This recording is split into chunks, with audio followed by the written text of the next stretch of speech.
Welcome, everyone. We are now back in the wild and wonderful world of Cataclysm. In our last episode, our cantankerous near dwellers found themselves in a city full of fiends, creatures of pure evil, rendered straight from the great dragon below, Kyber, entities of peerless pain. So of course they're having a fucking blast. Like love it here. When we last left off, you were greeted by several guards who were bidding you entry into Ashtakala itself. In front of you was a horrifying fountain of blood, which says in Infernal, "Welcome, great Prakutu, Milo. Welcome back to Ashtakala." You are escorted out into the city proper, and then you are left to your own devices. The city streets are made of basalt, black stone. The walls are made of brass, and Minecraft nerd. yeah, shut the fuck up. I know where you live, nerd. And so anyway, Paniki's dead. And the city around you is strangely less lively than it normally is, and you can kind of tell when you look at the face of Milo that something is somewhat amiss here in Ashtakala. And of course, all of your outfits have changed to match what the fiends consider the height of couture. So you are more than welcome to describe your altered Ashtakala outfits. Milo is dressed as usual. Who would like to open with a discussion of their outfit? Ooh, Asger? ooh, ooh. Okay, go ahead, Ponike. Y'all know Link's Gerudo outfit from Breath of the Wild, right? Yes. Okay, so it's like that. So it's like the really flowy kind of, Kind of see through. yeah, kind of like the Yeah. sheer fabric. So except instead of the baggy pants, it's a really flowy long skirt with a slit going from her hip Oh all shit. the way down. Um, Still the triangle top, but it's just showing just way too much side boob. Like Punike, it looks visibly uncomfortable. And she just looks very uncomfortable to be in tiny little flats and a little veil and like the triangle shaped top of like almost see-through fabric.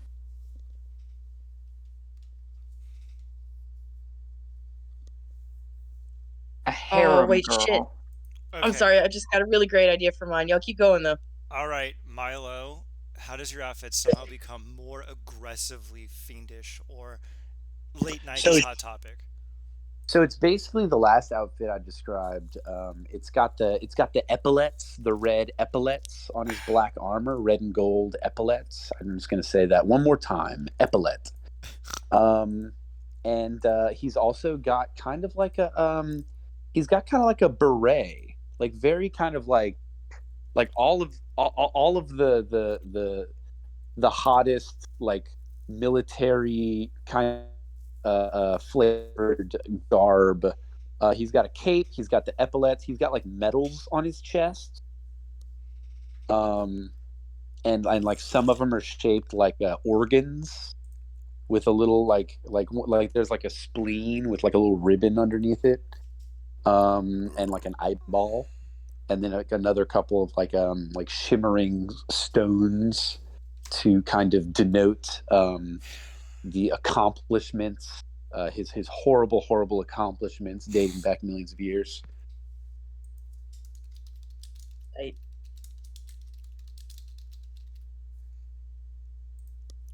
Asger? I mean, he looks like the pro. So he's got a thigh length trench coat, jet black leather.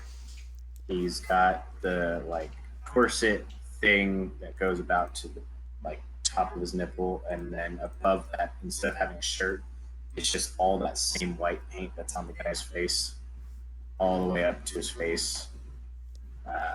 Same kind of little eye markings, and then everything else is just black leather, just black leather pants, black leather boots. Hella now looks like a black mamba with wings. Love it. Silas? Fuck. Now I'm having like second, third, and fourth thoughts about this shit. Okay. Let me make up my mind. I love how, like, no matter what I throw at you people, you handle it deftly. But as soon as it comes to describe your clothes, it's like, oh. like, T-shirt, shoes. It's important, no, you, okay? It's you important. you love it. You all love it. Every single time I ask about clothing, you people just love it. So I Silas, love go. it. It's hard. So, would it be taboo if I had like a floating thing on me? You're in a city full of fiends. Okay, tight. So, two questions. Has anyone here seen the first Guillermo del Toro Hellboy? Yes.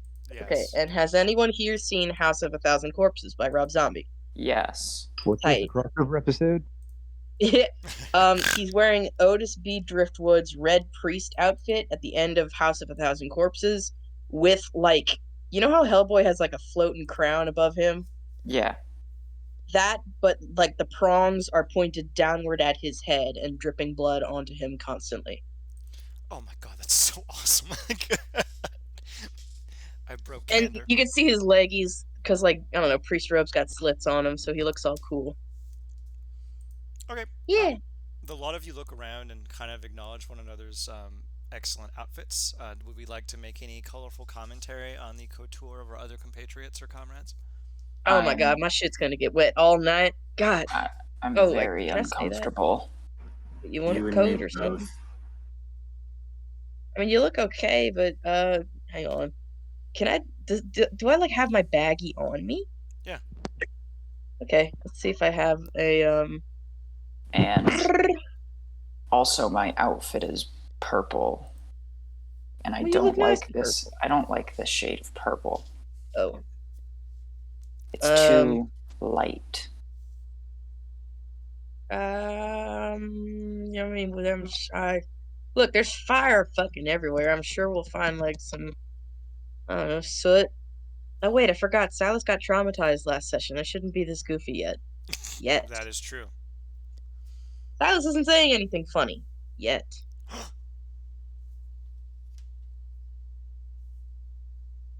Well, okay, no. He does one thing. He looks up, sees the upside down crown, and he reaches up and tries to catch it, and it floats away from him. And so he's like a cat with a butterfly, just trying to get this drippy shit away from the top of his head, but he can't fucking reach it. That's so beautiful. Asger, Milo, any commentary on your couture? Milo kind of like is just kind of looking around. He's very preoccupied. He kind of pays. He kind of like vaguely gestures at y'all's outfits, and he's like, "Yes, you look fine. Everyone looks fine." And he's like, his eyes are like darting around, like he's on edge. He's very like in the zone. This homecoming has it's not super chill for Milo right now. He's kind of like super alert. I need everyone to give me a perception check.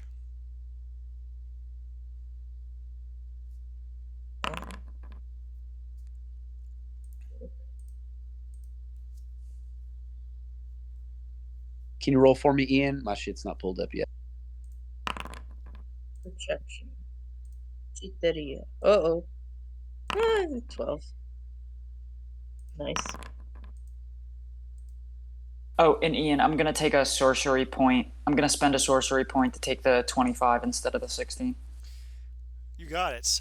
Basically, every single one of you notices a variety of creatures ambling towards you, based on an immediate ocular pat down.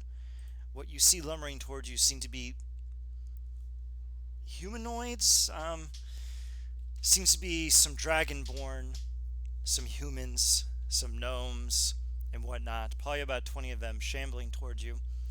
There's a kind of lifelessness in their eyes, if you could even call them that. They seem to be hollowed out remnants.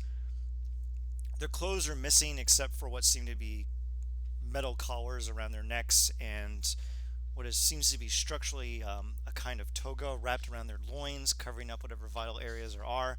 But some of them, they're missing them, and they're completely in the nude. The creatures shamble towards you, and as you start kind of giving them a firmer pat down, you make note that the creatures seem to have these large metal brackets going over their body, almost like they were stitched together after being stuffed. You see their chests moving in an almost kind of rhythmic pump. And I suppose everyone except Silas kind of realizes their chests are moving, but you don't seem to get the feeling that they're breathing. Whatever that is, it has nothing to do with breathing. The creatures come close, and one of them steps forward, a tall human, very tall, about 7 feet tall. You can see the metal brackets stitched into its flesh, and you can see the kind of pulsating rhythm coursing under its chest. In no way, shape, or form approaching anything that would be customary breathing from a mortal creature. It opens its mouth, and out from its mouth emerges a thick, swirling ash that forms into the shape of a Rakshasa before you. You see the creature, the ash shape of a Rakshasa, looks to the left, looks to the right, looks up, and looks down, and then looks straight forward and slowly tilts its head to the right, making direct eye contact with Milo. Ah, Milo. It has been a long time. How are you? Yes, it has. I've been better, but I've been worse. I'm sure you can relate. I could complain, but no one would listen. Hmm. Now, the Lords of Dust and the Overlords wish to see you later this evening. They said you may walk around the city. No questions. Avail yourself of the splendors of the once great Ashtakala, and they shall see you in the great precept later today. Yes, I figured as much. The speaker said you can stop by their various palacios, and you can bid them welcome as you come into the city for the first time. And oh, how long has it been, Milo? Too long, yet not long enough. Ha ha ha! Isn't that the truth? Now, I have to attend to the Dustborn. We need more. There's been a lot of souls coming in lately. I think we know why. He looks at Ponike with a kind of faint grin that doesn't betray a kind of maliciousness, but almost a kind of pride or Dare I, thankfulness. dare I say a "you go girl" type beat? You can tell that in his eyes there is a twinkle of girl boss that he wishes to express outwardly, but feels it unbecoming of the standard of him. Ponike will just look at the ground and kind of drop what she had in her hand and just look at the ground. Ooh.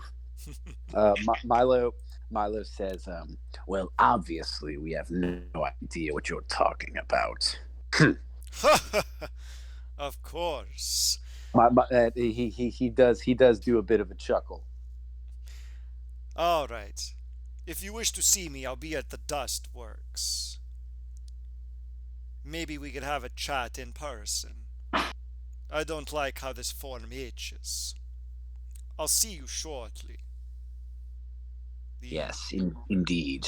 The swirling ash forms back into the creature's mouth, and the large cadre of creatures shuffles by. They disappear into the distance. Ponike will pick up the fabric and singe the edges so that it doesn't fray, and then just kind of tie it around her waist just to cover her midriff. Well, at least a bit more comfortable. As soon as you do this, the outfit that you attempted to adjust reforms back to what it was. Milo, Milo, in quarry turns to Ponike, and in quarry says,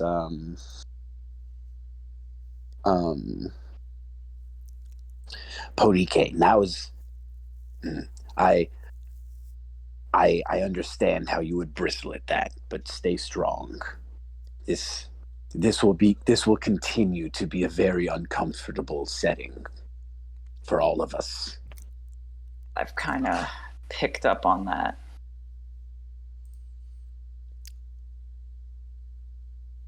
As the creatures, I go ahead.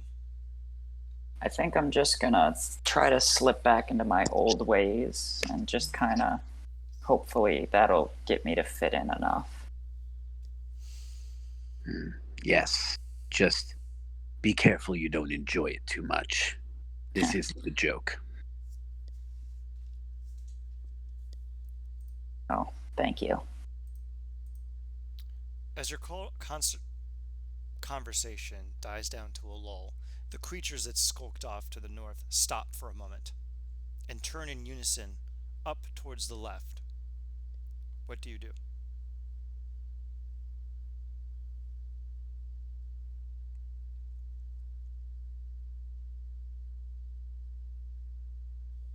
Anyone? Can you hear me? Yeah, I mean, I just kind of want to do an insight check on what the fuck they are. Go ahead. It would be more Arcana. Oh, okay. I'm gonna burn a sorcery point to take the 20.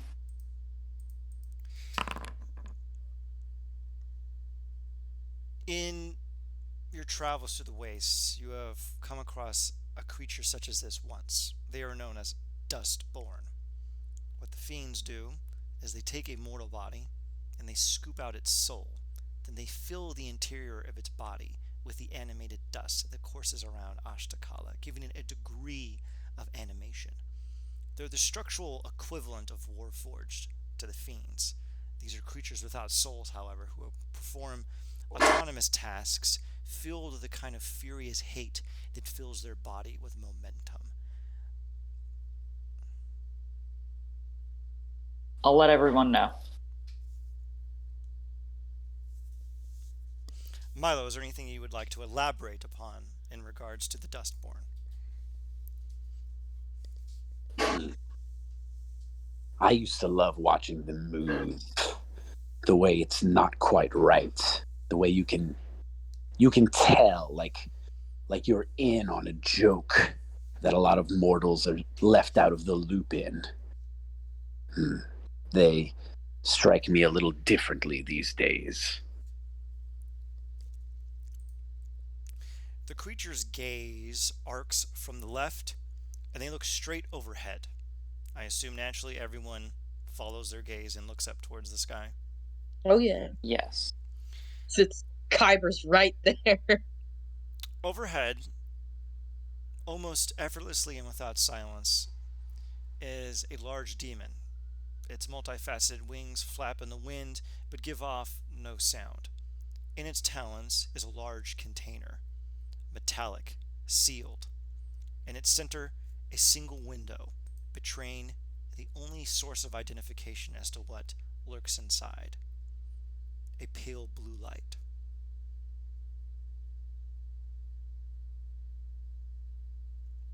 Does anyone wish to scrutinize this particular apparatus? I'll get. Is that an insight? Yes, actually. What do you- You can also roll history, technically.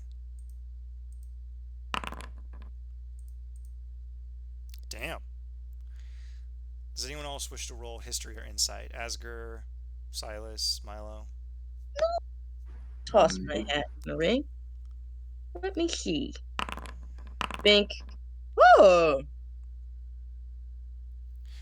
Ponike, as you stir upon the confines of this metallic construction, you remember that pale blue light. Weeks and weeks ago, when you were moving your way through Onder, you came across a cave with some eggs in the outside. Deep within the bowels, Oh, buried fuck. within the furrows of the earth, you found a large area with the corpse of an overlord, presumably slain where it laid, the Queen of Ice. Within that container is her body. Fuck. Punike helped to kill the Queen of Ice.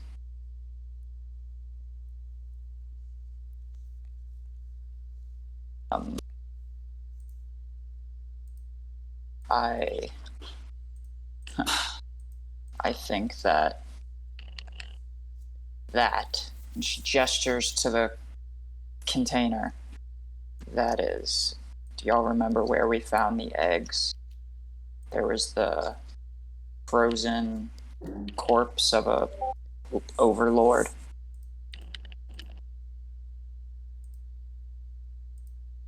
Oh, yeah. Oh. Right. Yeah, that's her corpse being transported. It Well, was Drawl Couture.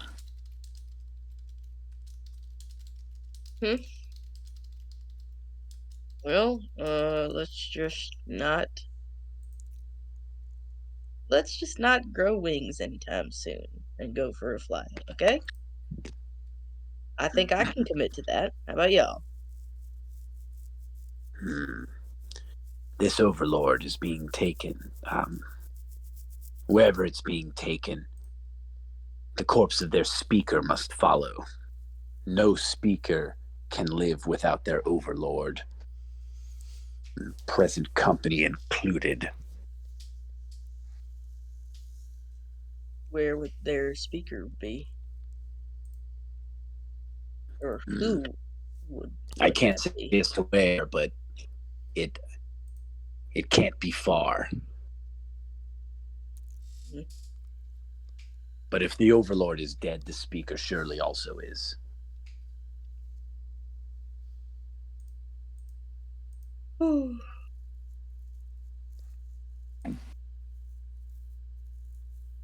This is almost making me wish that I was back home. Well, Milo, it's up to you. Where to, sir?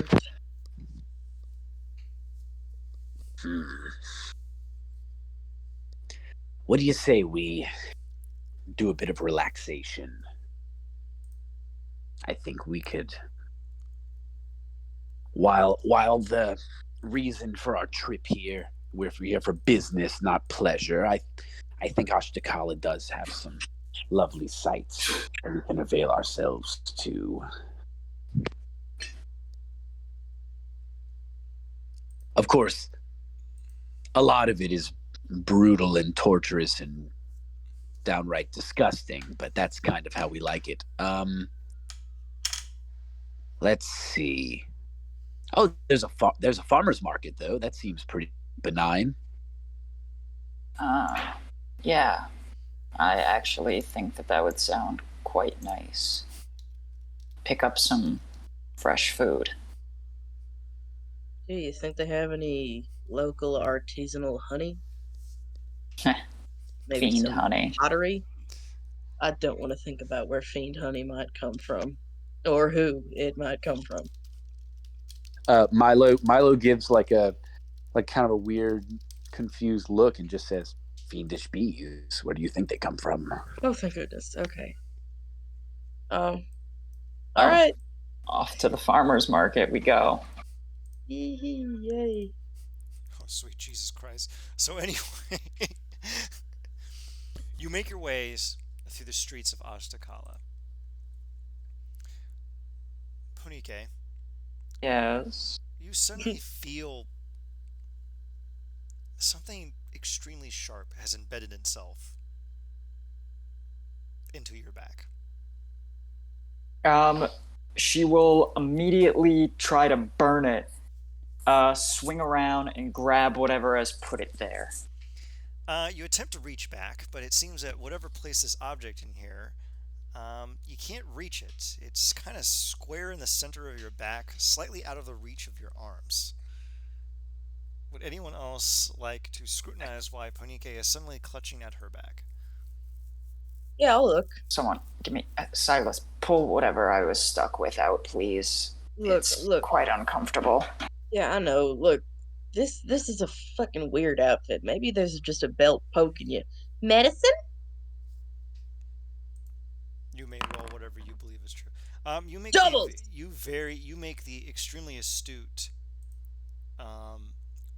diagnosis that there is a dagger in Ponike's back. Years of medical training allow you to identify that there is a dagger stabbed into her back. What would you like to do?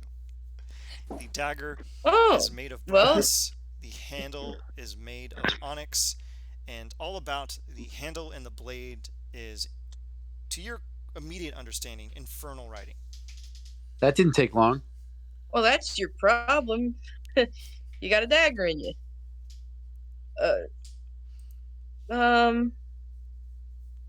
Anybody got a? Hey, Milo. Well, okay. Anybody got a hanky? Milo pulls out a perfectly ordinary, not weird, standard issue cloth handkerchief and hands it to you. Be blue. Thank you. Silas will wrap it around the handle, and then see what happens if he tries to pull it out. Give me a strength check. Great. Sword in the. Oh, Ponike is gonna help by like pulling herself forward. Go check. What? Wow! Look at that! Look at that! I did good on a strength check. Unfucking heard of. You pull the dagger out of Ponike's body, deftly and swiftly, with such grace and such poise that the wound heals itself, quickly and assuredly. The dagger is in your hand.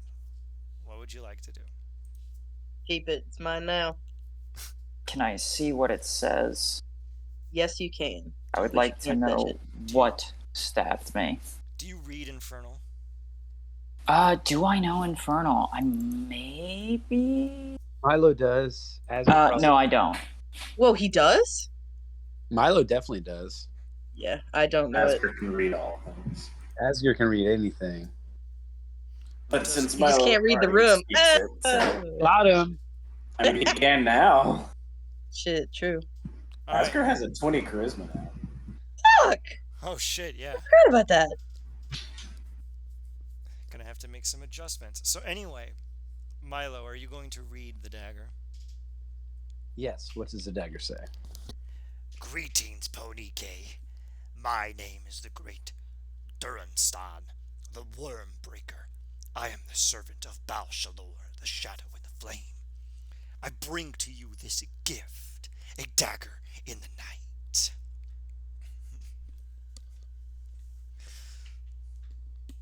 Place Kind of this a- thing upon your tongue, and you will know the secrets of my compatriots.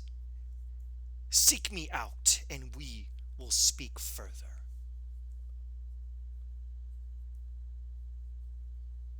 It's for you. I hold it up to my head like a telephone, and then. Hello? No, I'm kidding. She goes. Yeah, I don't put my tongue on anything like that.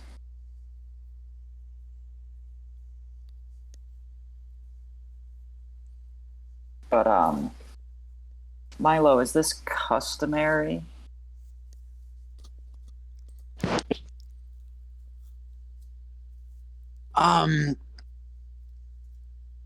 Is it customary? It's generally customary. It depends on whether you're well liked or not. I would say that generally speaking, getting this dagger is a good sign.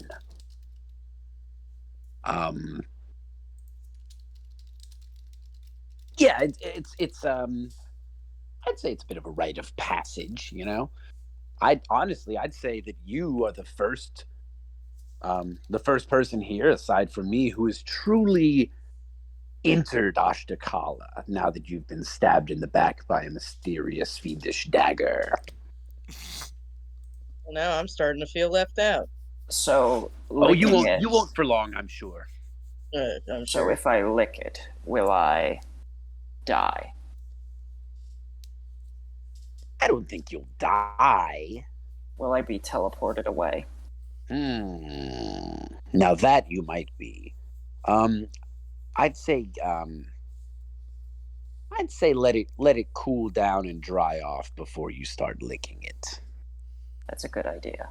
She will put it in her pocket and deal with it later. Let's go to the farmer's market. You make your way down through the various corridors, the various cobbled streets of basalt, and eventually, Silas, make me a wisdom saving throw. Oh. That was what him making a wisdom saving throw sounds like. That's about accurate. Oh my! Oh boy! What happens? What happens, God? Tell me. All right, let's see what you rolled here. Bad things. Silas, you're making your way through the halls, through the winding corridors of Ashtakala towards the farmer's market, when you hear a whisper, a tantalizing whisper, and as you tilt your head in one direction, it grows stronger. You feel compelled to follow this whisper, do you not, Silas? Got nothing else going on.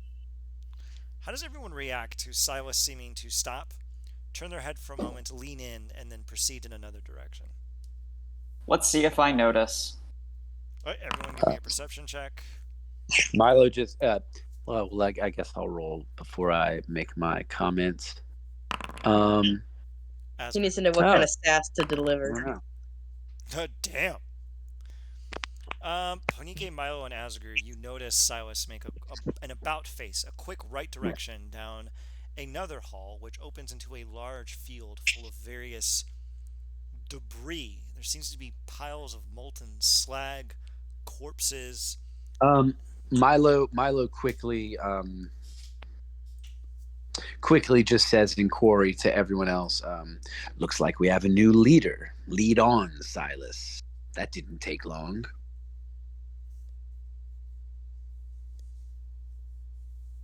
Off we go.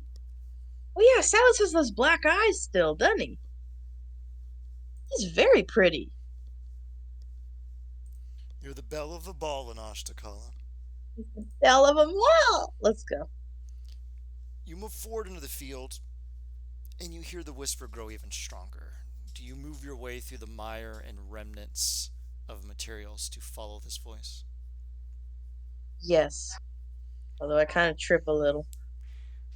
You start digging your way feverishly through the pile of debris until eventually, after unearthing what seems to be several pounds of material, you come across a single scroll of bronze, neat and furled, with an ivory handle upon either side.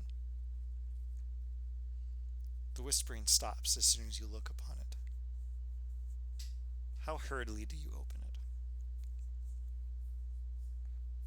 Not hurriedly.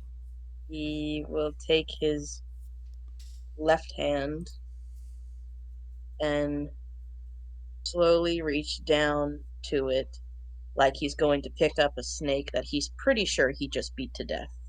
But he's not sure if it'll snap back up and bite him. Okay, He's so not taking any chances. you tentatively open it. Mm-hmm. The interior of the scroll, as you slowly unfurl it, is infernal.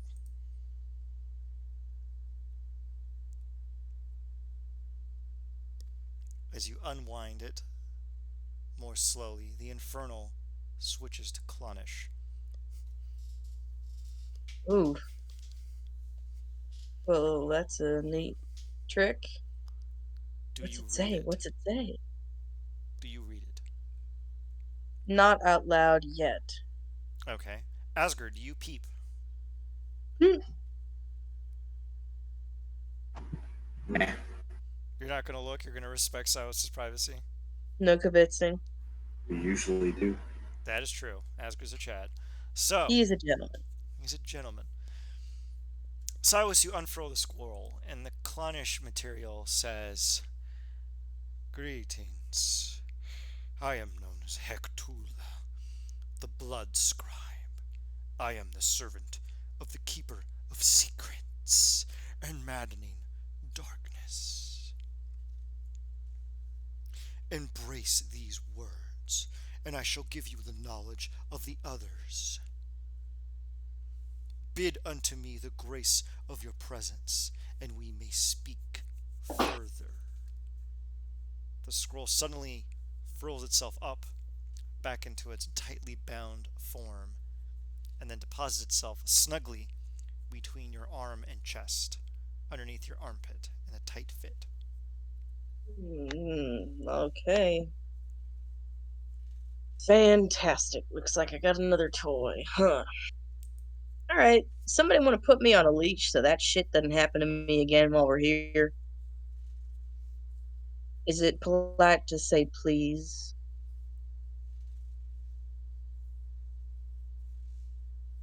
Sure, I don't think a leash will be too out of place here. That's perfectly acceptable.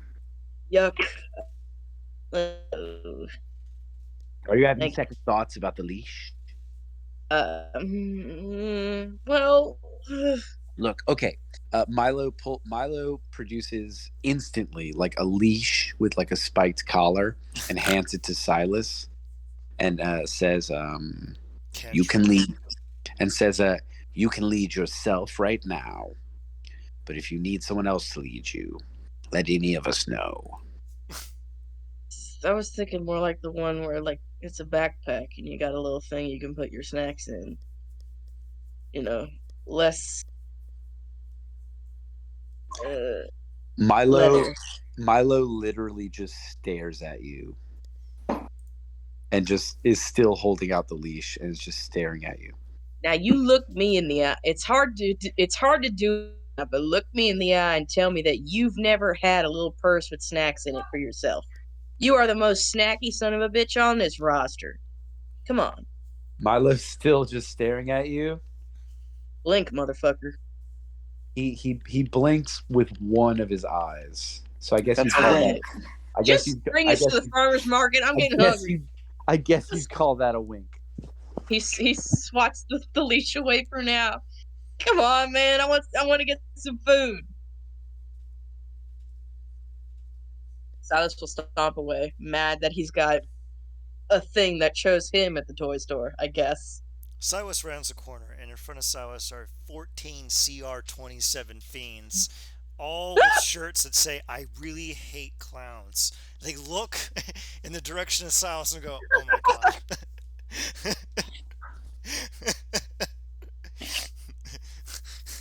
They start coming towards and want to beat up Silas when another larger fiend, CR-30, shows up with a shirt that says, "I fucking love clowns."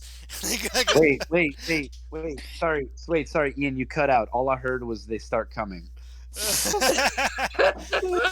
So back on track, we are going to make our way towards the farmer's market. Milo, you're literally the only one that knows where it is. Can you give me a survival check?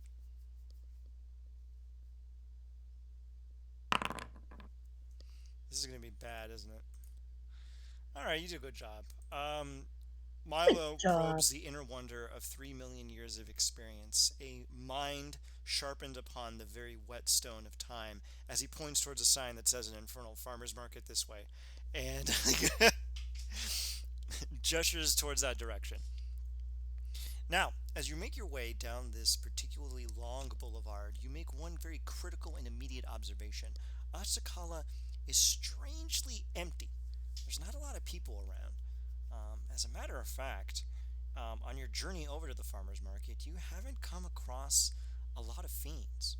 And as this realization sets over you, you look about you and start seeing corpses lying around everywhere. Now, the thing that is immediately apparent about these corpses is they seem to have just dropped dead where they are. No struggle, no commotion, no nothing.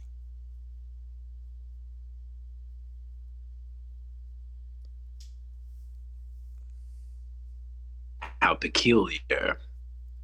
This warrants curiosity. This isn't a thing that happens here. Sometimes, but right now it feels off. Oh, this feels off. Okay. Nah, And he looks at the giant Chad with the I fucking love clowns shirt on. That didn't actually happen. That was an aside. Silas is the only one that saw them. Ah, that's true. So, Barney, give this guy a cigarette. does anyone wish to investigate the bodies? Is there anything else you wish to explore? Well, I mean, what kind of body? They seem to be lesser fiends that have all dropped dead. Think CR 3 to 6. Lying around, dead. No sign of a struggle, not a mark on their bodies. Just dead? Is there any alive fiends next to the dead fiends? Not a soul. Or a lack of a soul, if you want to get technical.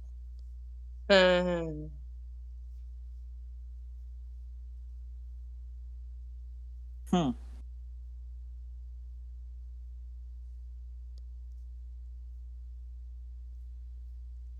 Asger, any commentary? Sure, I'll take a look. Asger, you look around and prod the bodies, flipping them over with your scythe, prodding and poking, and you reach the determination that these creatures seem to have just dropped dead. There's no sign of a struggle. There's no sign of anything even being taken. And as a matter of fact, it looks like no one has been through the area since it happened.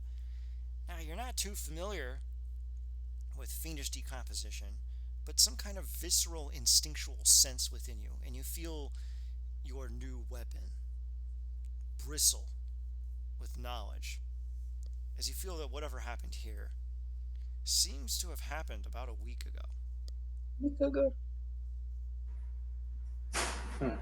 And no one's come through here in a week? Yes. That seems odd. Has there Asger been relays that this big to of a... everyone else. What was that? Has there So been Asger that big of relays a... this to everyone else. Okay, Sorry. let Steven say it. Okay, Asger, go ahead. He just tells everyone else that, they died about a week ago and no one's been through. Silas will ask if maybe there's like that big of a hubbub keeping everybody from checking on this place. Because, okay, in an entire plane or city or whatever of people who are constantly up everyone else's ass trying to get them back for shit, it seems kind of fishy that a whole nest of these guys went unnoticed for that long. Or am I just talking out of my ass? Milo, what could have caused these guys to drop dead like this? Heat stroke?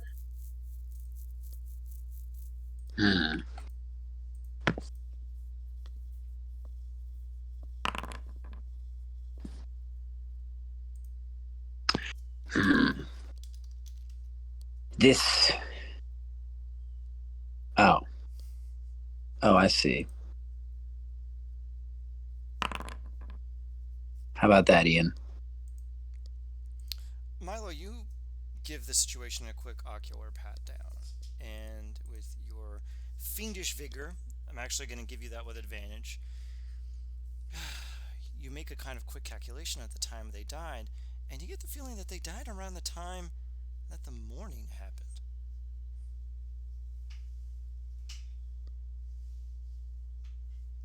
It appears the effects of the morning have not left this place untouched. It reached beyond everyone? Well,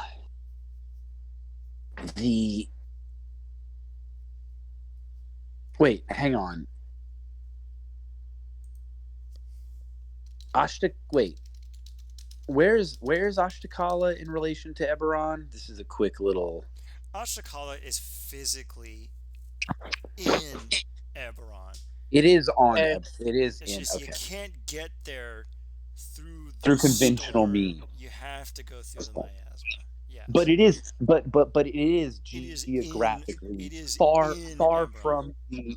But it is still far from the like physical affected area of the morning, right? Yeah, it's very far away. It's like across the world from that shit. Okay, got it. Okay, it's very cool. far away. Cool. I was confused. It was So, let's see, shit. Where were we? What was the question? Like, how could? Oh yeah, the effect of the morning. Okay, yeah. This place, Ashtakala, is affected by not just the physical surroundings, but kind of the metaphysical state of the world. If, how can I put this simply? The amount of evil that exists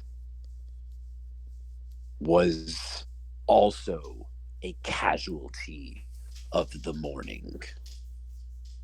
The morning did not discriminate. It destroyed lives, evil and good alike. And many beings here are tethered to that evil essence that exists throughout the realm. So, yes, I think the ripples of the morning are stretch out much farther than the physical manifestation of it.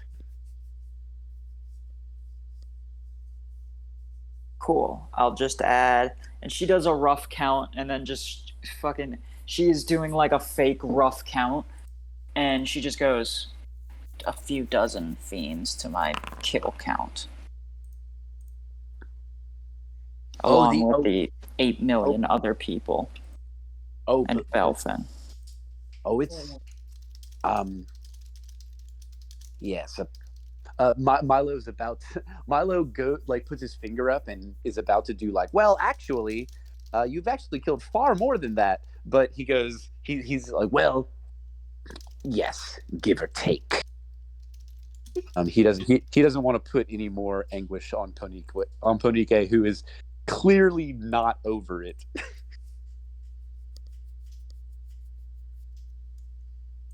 I mean, right? Not that it's like not that getting over it is some easy task after you do a genocide. Maybe Milo's just better at it.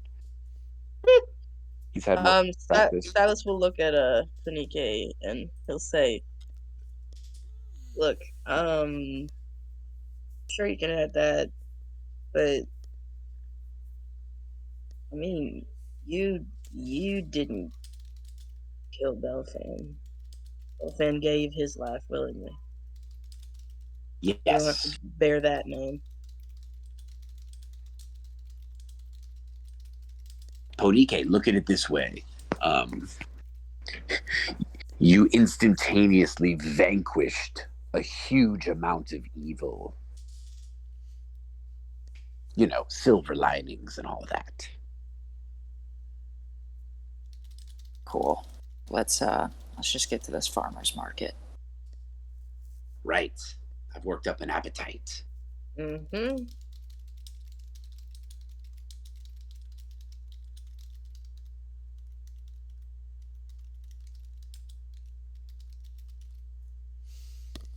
You move your way down the boulevard, and the bodies begin to thin out. And after what seems to be a few minutes of traveling, you come across another tranche of bodies, but these are more mangled, beaten, bruised, choked, stabbed, strangled.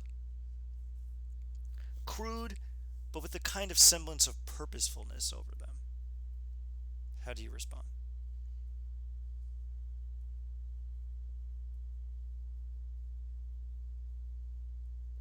In kind.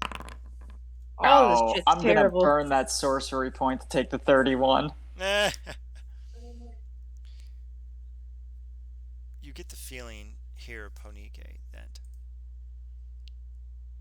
whereas the other corpses fell down because of some happenstance in the metaphysical realm, something came here and did this. You determine these creatures are actually between CR 9 and CR 15. There are a good 100 of them lying around, dead, beaten, stabbed to a pulp. Oh, I'm still hungry, so.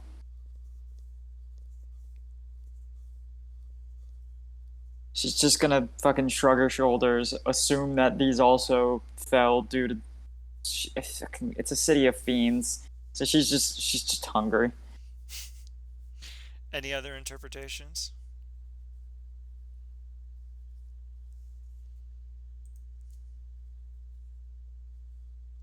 Nah. Yeah, Milo kind of looks up and down the landscape and then just kind of like, I wonder. And then he just continues. You round the bend, and the mangled corpses disappear, withering away into nothingness, and the street yet again becomes undisturbed by violence.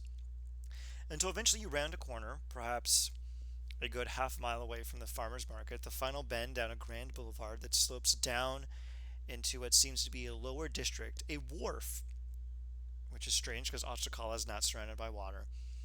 And this particular stretch of road, I need everyone to make a wisdom saving throw, except Milo.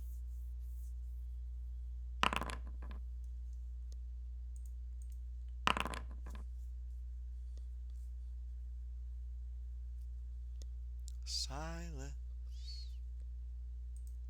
Zillus. I know. I just forgot to double click the sheet thing instead of just once because it's a ninny. So, Ponike, you look around the corner and you see what can only be described as a rather conventional spread of torturous bodies splayed out over the walls, decorating everything and all manner of things. Kind of like how one would set up for a birthday party, but everything is accomplished via entrails and organs and skin and hands and feet and eyes and toes and fingers and arms and bones and limbs. Um, to Asger and Silas, it is the most bewildering menagerie of corpses and body parts arranged in a way so bewildering, horrifying, and cruel that it even shocks your sensibilities.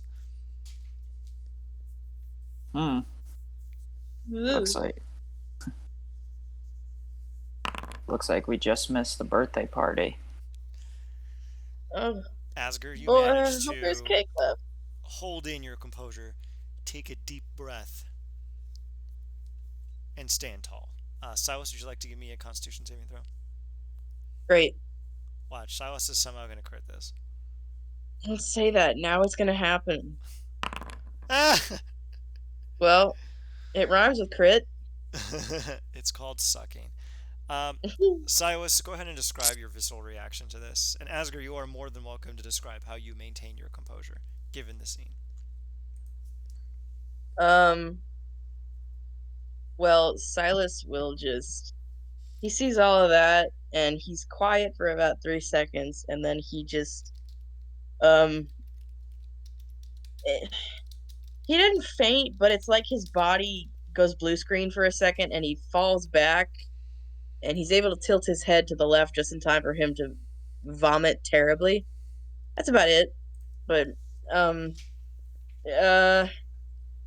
it's kind of like his body's reacting to a flashbang even though it didn't happen. It's just terrible. Terrible, terrible, terrible to see.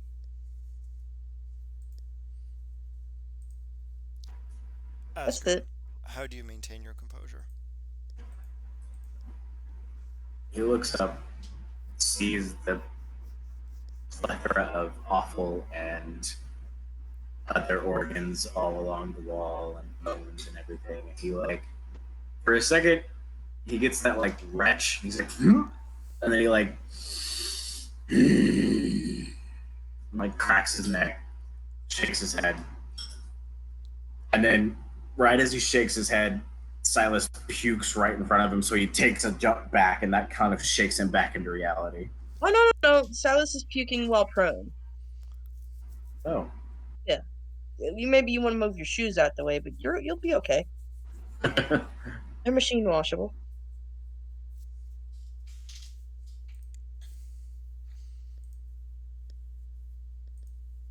About it.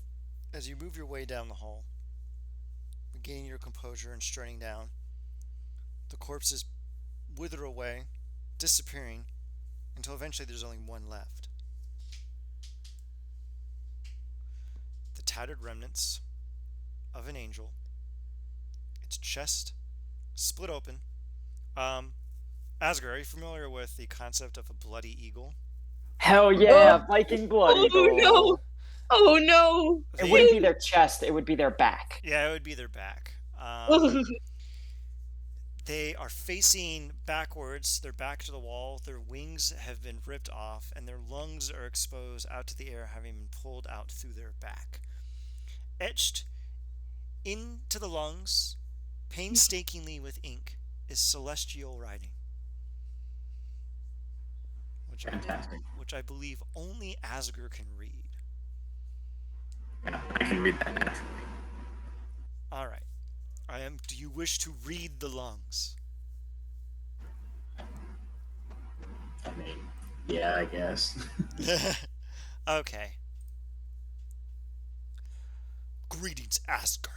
I am known as Mordekash, the Shadow Sword. I am the servant of the rage of war. Look upon my works, ye mighty, and despair. For I am the simmering passions of war, the ultimate arbiter of truth, violence in mass. Eat of this creature, and I shall give you knowledge of the other. Seek me out, and I shall give you the truth of the past.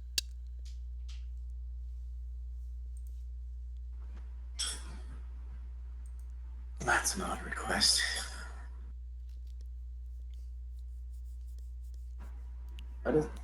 He turns to Milo and goes, "What is with you and your predilection for eating creatures?" Milo shrugs and just says, well, you've got to eat something. Might as well be creatures. Yeah, I mean, you eat beef, do you not? I mean, Don't talk about. Only when there's not anything more scrumptious around. I do settle with beef sometimes. Oh no, the you eat beef, do you not was directed towards Asger. Oh, no, I was Beef just boy. curious. I was more just curious as to why this seems to be a ritual of getting to know one another. Knowledge is consumption, Asger. Consumption's a disease. As is knowledge.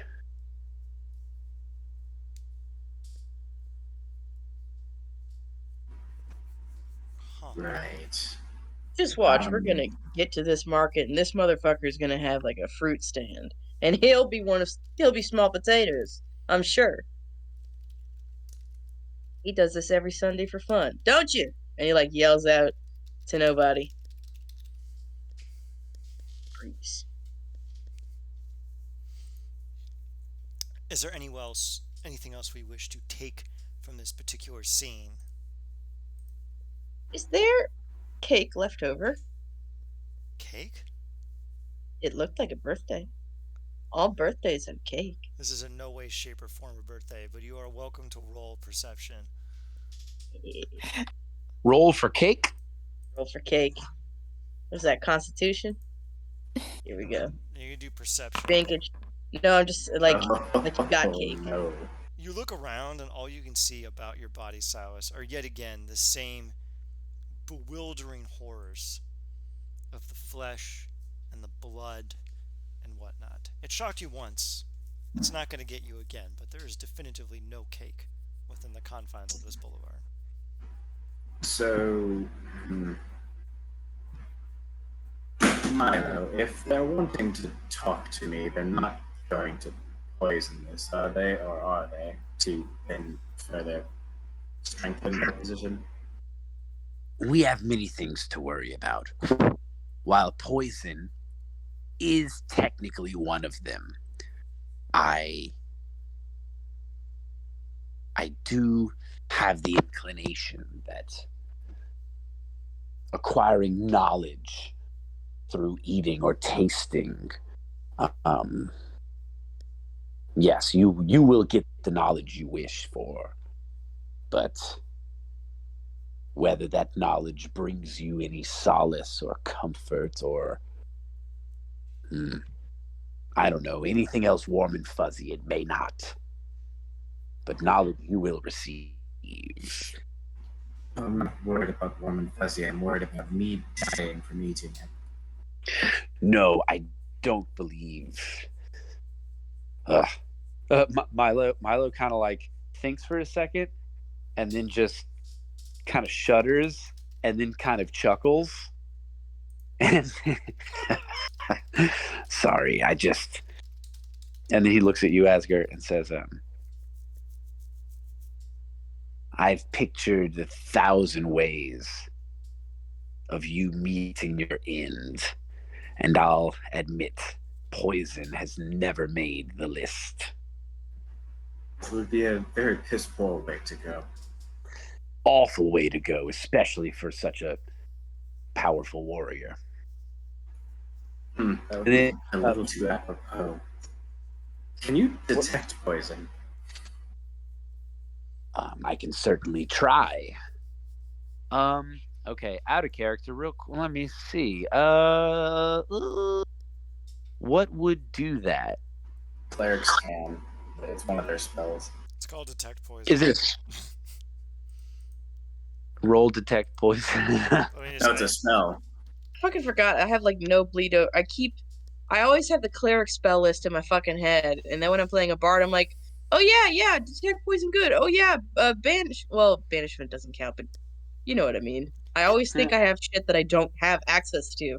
It's a ritual, so I'll just give it to you gratis. Go ahead and tell me how you spend 10 minutes and 6 seconds casting Detect Poison and Disease.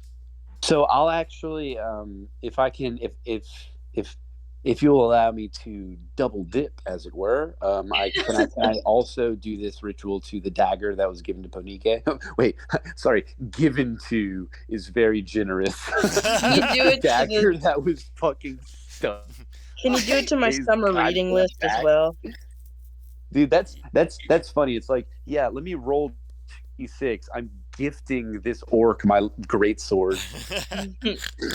No returns. Oh god, that's like a comedy gold. Ooh. Yeah, you are more this than is welcome good. to do Detect Poison and Disease Yeah, on all three. I might as well. I don't know if Ponike can even like physically get poisoned, but I don't know if Asger can either. But whatever. There's always a poison that can poison somebody. Yeah. I put both of the relics, the artifacts, the items, just kind of in front of me, and I kind of I draw a triangle and then a circle over that.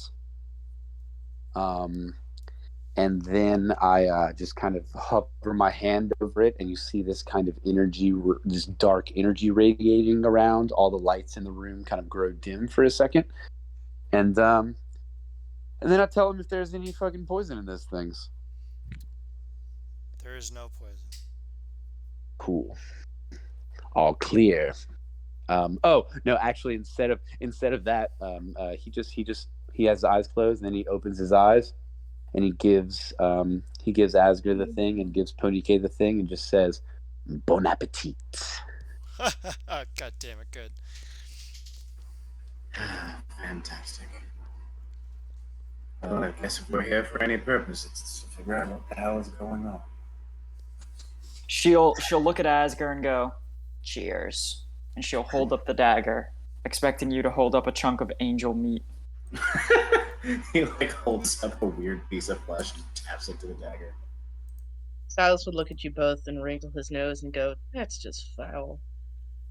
She like full like the non-sharp side of the dagger. She just full from the fucking hilt all the way to the tip of the blade.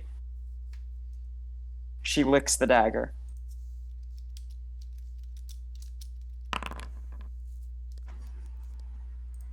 I don't like hearing dice being rolled. Right? You lick the dagger, and the blade, despite its initial appearances, is dull. But the knowledge bites into you. If you go over to the Actors tab, you should have access to 2 character sheets. You may look at them, the biography section and the journal section, and you now intuitively understand what is upon those sheets. Asger, do you wish to eat your angel meat? Oh, yeah, he's just gonna full Is it on going to be in swallow it. bosses? Yeah, it should be.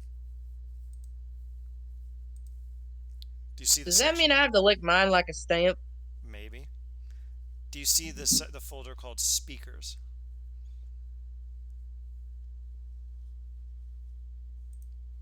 Wait, me? No, I'm talking out of character. Okay. Olivia, do you see the folder Yeah, called yeah, Speakers? yeah, yeah. This is tight as shit. Okay, perfect. All right, Asger, go ahead and eat your little meat. Ha! 666 health. Yeah, shut up. I had to do it. Swallows Okay. Huh? So he just swallows the whole damn thing. No chewing, no nothing, just swallows it. Like a snake. Give me a Constitution saving throw. Now, Silas, how are you going to lick this book? Well, actually, it said embrace it, which is very open-ended. You stomach the food. Go ahead and go over to the Speakers tab. Go over to Actors, look under Bosses, open Speakers, and you will have access to 2 of the Prakutu. Huh. You know everything that is on those character sheets. Now, Silas, how are you going to embrace? Take it out from under my pit, and I hold it in front of me, like someone who's trying to figure out a lightsaber for the first time. And then he goes, I don't, you know what? And then he just kisses the top of it. Go ahead and go over to the Actors tab.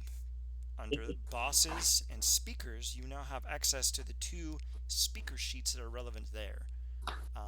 It is a lot of information to digest, but you have now been given an intuitive understanding of the powers, capabilities, and motivations of 2 of the 3 speakers. Well, we each have 2. Collectively, we have all 3, correct? You'll have to discuss that in character. So go ahead and discuss amongst yourselves the information that you acquired. Milo is also wondering why everyone is eating anything. Milo, do you feel left out and eat something at random? Eat a rock. Go on, Charlie Brown. Milo's saving up his appetite for when they get to the farmer's market. You stupid. Ponike will go, it seems that... Oh, it didn't poison me. I just have knowledge now. That's what I expected. I seem to know of a creature. Oh. Asger. Panike will put a hand on your shoulder and go. You would consider yourself a zealous man, correct? You could say that, yes. Why? One of the speakers, I guess, it gave me knowledge of is Mordekash. It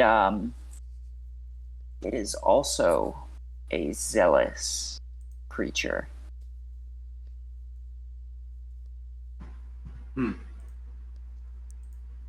Interesting.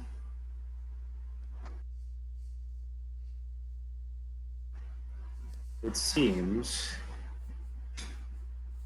that they are giving us information on those that they probably don't like, since Mordecai was the one who wrote the note to me, and I now know things about someone named Dora Strong and Hey, I know shit about him Tula. too. Yeah, I also know about Tula. I don't know about that one. I know all of these. We know you know. Well, that would make sense. I'm considered they are all your cohorts. Co-workers, maybe. Cohorts.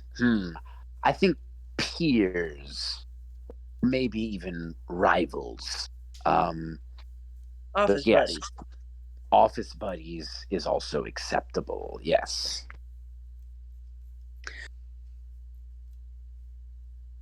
Now, Oh, okay. I'm an idiot. Never mind. Ignore me. You're not an idiot. I saw a Nate. I refuse to ignore you. I will never ignore you. Prepare me. to be I'm looking at perceived. you. I saw a Nate spell casting, and I thought that they could just cast all of these spells as cantrips, and I was like, what the fuck? But then I reread that they can only cast it once per day. Holy shit, do you guys know what a Merilith looks like? They're pretty. Look them up. How do you spell that? Marilith. Hey, I know this section is like a little meta, but try to keep it in character. Oh, okay, Sorry. never mind. But yeah, They're very Meriliths are pretty, though. very hot. Like, Oh shit! Yeah. You need 6 of them. It's like a Hindu goddess crossed with like a snake crossed with like a bunch of swords. Pamela Anderson. oh, they're one of 2 creatures in the game that has reactive. Yes, reactive. So Wait, what is reactive? they can take as many reactions as there are turns in combat. Oh, that's fucking crazy. Wait, is the other one a the snail flail? It is a 1 random dragon. Oh, hydras have reactive too. They can react Oh. to as many number of heads as they have. Ooh. Okay. You're all made acutely aware of the fact that these are no shit Rakshasas. They are immune to 6th level spells and below, which means you have 6 spell slots in total that could theoretically be used against them.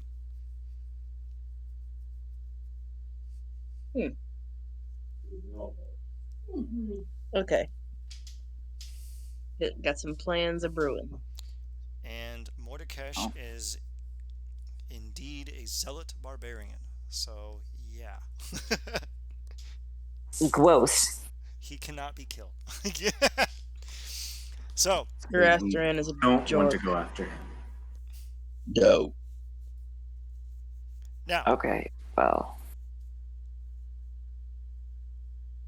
Shall we continue to the market? Yeah. I guess for now, yes.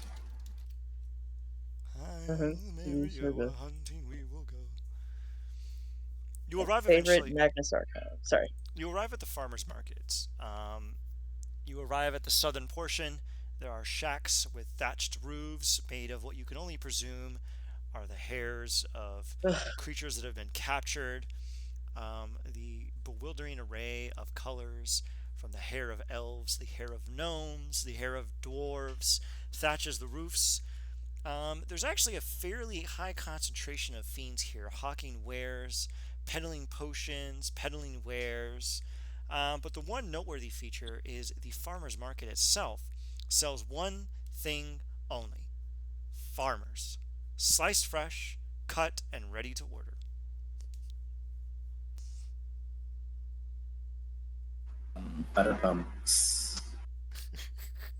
Milo immediately walks up to a booth and says, "I'm famished. Yes, I'll take a beet farmer, and I'll also take. Do you have any fishermen?"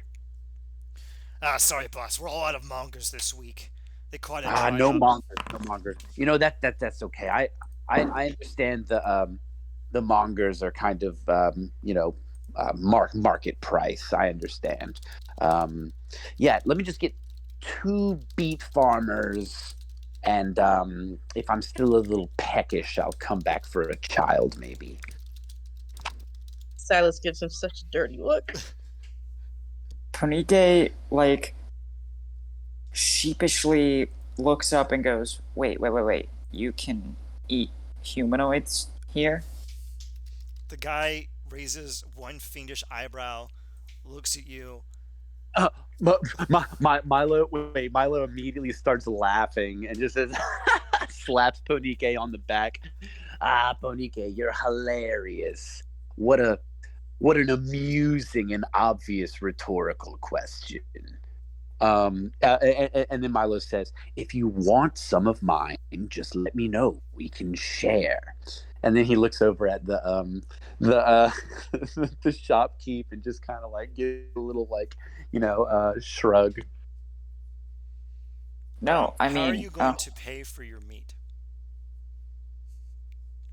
Okay. Andre doesn't know if they use like, euros or dinar or I like soul, how you immediately whatever. go to euros for a place full of fiends and devils. Like, I also said dinar. I covered my bases.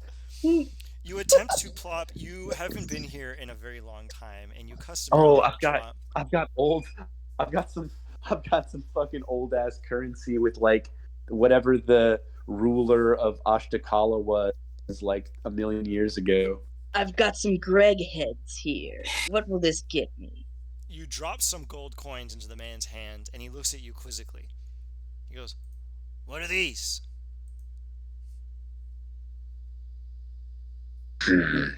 I guess it's been a while. What exactly is this barter, or is what would you like from me for these people? The man shakes his head, looks at you, and says, "Just go get your currency exchanged. I know you're a Prakuthu. I know you're good for it. The bank's right over there." You turn around, and maybe a little bit further north, you see a large thing that says the Bank of Ashtakala Repository. Silas looks at it and goes, "Oh, I wonder what's over there." Ponike is getting a little too excited, and she'll look at Milo and go, Do you think they have priests? Oh, what about Mountaineer? Those were always so lean. They would come up to the volcano trying to kill me, and I would just pick them off. Roll a percentile and give me a range of 30. Silas will look at Panika and go, "I'm worried about you." I'm gonna do 66. No, I'll do it's got to be a range of 30. I'll do 39 to 69. 39 to 69. Mama needs a mountaineer. Yeah, there's no mountaineers. The guy looks you over and says, "Ah, I see you have excellent taste. Hold on a second, let me check."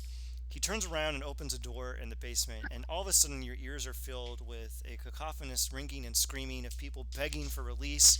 It's like, "Please, I have children. Where are my legs? Why can't I feel my legs?" And then you just hear a series of large shrieks. "Where are my eyes? Why is my face not on my face? Why are my fingers gone?" And then you hear the guy go down there, and you hear him scream, "Hey, shut up! You're scaring away the customers. Hey, any of you go hiking?" And you hear the entire room go silent. He looks around. He comes back. He's like, "Yeah, we don't got any mountaineers down there." Oh, priests? He pauses for a moment. "Ah! Wait, are paladins okay?" Paladins are perfect. Alright, I'll be right back. Wait, which church? You have preferences or just generally a paladin? Well, I've eaten well, the church that I used to pick off no longer exists, but Oh wait, which one? I might have some reserves in back. Are you fine with jerky? yeah, I mean, all paladins are jerks anyway. I mean, I would just eat people who would come up to the volcano trying to kill me. So one or two paladins would always scream. Wait a minute. Up to the volcano. Wait, what was your name again? Oh, and she'll mumble the rat. Hang on, I need to look up what exactly her nickname is. Sure, go ahead. While you look that up, I say we take a quick 5-er. So we will be back at. We are now back into the thick of it after our brief sojourn. Into the thick as of it. I'm fucking sick of it. The fiendish merchant, the purveyor of the finest farmer flesh, asks you, what was your name? Oh, people used to call me by Monatar's Terror. You see the man's eyes widen. And? Give me the full title, Ponike. This isn't the guy saying this is me saying this. They also called me the Hellbird, the Flaming Queen, Malevolent Inferno. You see the guy give you a look, which you can only conclude is the fiendish equivalent of fangirling the fuck out, as he deftly and swiftly reaches his hand under the table and plops an enormous binder on top of the counter. Sketched in the front is a crude but somewhat appreciable likeness of Ponike with a bunch of hearts around it. The man opens up the book and starts talking about, I've been following your work since the beginning, when you kept going back to that orphanage and burning all of those children. Oh, it was fantastic. Oh my God. Oh, he starts flipping through the book again. When you kept torturing the Knights of Alona. Oh, that was fantastic. Oh, don't even get me started on the volcano torture. The things you do with fire inspired me to get me back into pottery. He reaches under the counter and pulls out a giant vase of basically Grecian looking, showing Ponike in a classical Greek style, brutally torturing children, setting things on fire, and absolutely eviscerating everyone within her path. He is ecstatic. You see him kind of like calm down from his fangirl for a moment and say, would you do me the honor of signing my scrapbook?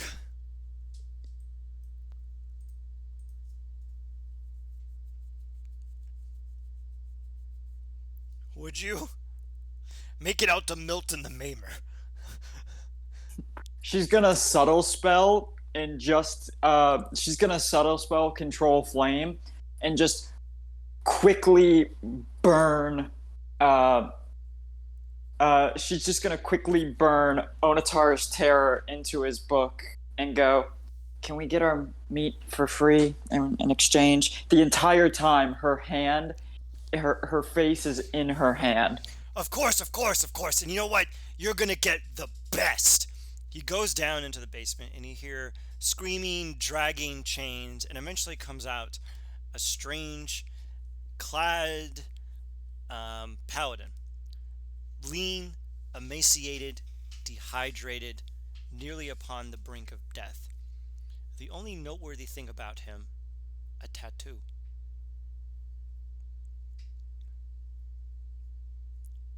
You immediately recognize the tattoo, Ponike.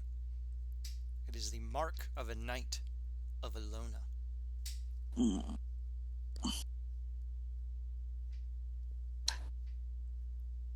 Yeah. Can I get a different paladin?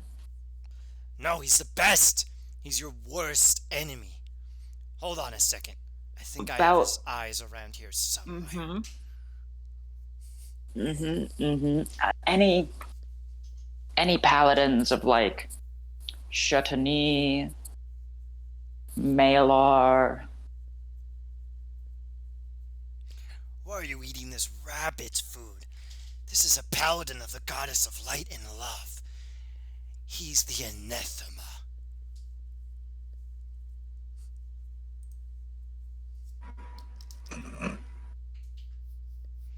Look, I know you don't want to get your hands dirty, so I'll do it myself. He grabs an obsidian dagger and just proceeds to place the blade at the top of the man's shoulder and slice down, removing a thick section of the man's deltoid. He snaps it off and slaps it into your hand. Here, eat, please. I would be honored if you ate this creature before me. Just give my friend his meat for free, and we'll be back later. And she continues walking away. Not even. She still has the man's muscle in her hand. She just turns and kind of just puts her head down and walks to the back of the party. He looks at you like, I can't believe Ponike was here at my stand. All right. I like following orders for someone as strong as her. So what cut would you like? He looks at Milo. He looks at Silas. He looks at Asger. Wait, what would I like? What kind of cut of meat would you like? How's it going? Just some ribs, thanks. He looks at him. He digs the dagger into the side of the man. The man screams and pops out a few ribs, then uses magic to heal the man over. How about you? He's looking Which at you? Silas. Silas is like looking away this whole time with sort of like a stink face, but a stink face for hearing that, I don't know, your worst enemy just got elected president of the world. And he turns his head and he glares at this dude. Ah, I see. Somebody's got big tastes. Fine, I'll go fetch a cleric. What's your preference? No. Give me your hands. Why would I do that? Ponike, with a mouthful of meat, turns to the guy and goes, give him one of your hands. The guy goes, kind of, blushes a little and puts out one hand. Let's see what kind of cutting instruments I got on me. Tight. I've got a phoenix dagger. That does. Wait, why do you have my phoenix dagger? I don't know. I think he gave it to me one day just to like hold on to it, and then Damn! That rules. Yeah, I cut this guy's off with a dagger. This guy's hand off. Give me an Autocorrect. attack roll. Okay, there you go. 22. Kiss my butt. You slice the man's hand off and it plops to the ground with a faint thud. The man looks at you with can only be described as a look of pure glee. And he's like, to think my body was touched by Phoenix talon. Wow. I'm gonna keep this hand in a jar now. Thanks so No, much, you're not. Ponike. I picked the hand up and I put it in my pocket. Hey! That's mine! Well, you asked me. Ponike just... Wait. Silas looks at him and he goes, you asked me what cut of meat I wanted. This is what I want. That is a very lawful evil approach. He looks at you and goes, ah, damn it, you got me. All right. I got you. I'll just get another hand. You see him rummage around in his bin, digging up hands. No, too dainty. No, too long.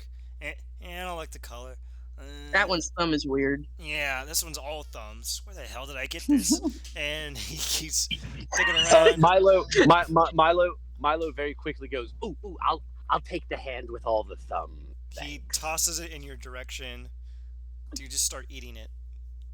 Oh no, Milo. He starts sucking it. No. Oh wait, okay. Oh, I had a bit about him pulling one thumb off and saying she loves me, and another one off and saying she loves me not.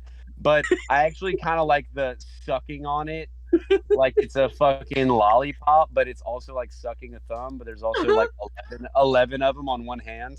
Yeah. Honestly, he rips it off. He rips one off, says, he says she loves me, and then pops it in his mouth and sucks on it like a jawbreaker. Best of both worlds. Synthesis of our ideas, Silas. Perfection. I hate all of you. So, You depart from the stand, I take it. Asger, how do you react to this particular situation? Oh, he's just ignoring everything. All right. Give me He's one. like, nope, nope, All right. nope. Well, I don't think. Excuse me. I don't think I'll be able to use whatever the fuck just happened there to get us free meals the entire time we're here. So I do think we should go to the bank. Fine. All right. Give me 1 second. I have to go drain the main vein. 1 moment. Shaking. All right, we are back in the fray. Welcome back, everyone, to the wild and wonderful world of Cataclysm. I have drained the main vein. I have shaken the dew from my really... Oh, that was way too fast. You did not wash your hands, good sir. First off, are you a cop? Okay, that's a no, good but point, you actually. did just grab your whole dick with your hands, probably both of them, I'm assuming, and now you're touching your keyboard, the Honestly, same keyboard. Okay, I you got play- up. I Look. got up to get a beer. All right, I did not actually use the bathroom. I just said that. Okay, Okay. Can so we? on Okay. first of all, you should still wash your hands after getting beer. Second of all, you can You lied to basically us. pissed. look. You can totally circumvent having to wash your hands after using the Okay, bathroom. this is all on if the you recording. This is all on the Okay, recording perfect. now. Okay, good. If you do it, I've done for the last year, and just sit down to pee every time. Oh god, sitting down to pee is my favorite part about transitioning. It Same. rules. No, it's so nice. Wait, It like- really is. that's transitioning? Oh my god. I said Andre, I have some bad news. I have Some bad news maybe, for- maybe some good news, homie. Okay, so I've got some good Oh, news and some yellow. bad news. aside from Andre and myself blossoming, Andra. Andrea. No, it's Not Andrea! still no. It's not Andrea. It's still Andre. Andre is a unisex androgynous name. In That is fact, true. the name Andre is so androgynous. The word in the dictionary closest to it is androgynous. Damn. Okay. It's pretty All right, based. Miss Frizzle. Okay, now let's get back into the game, and we can discuss our gender transitions later. So, Okay.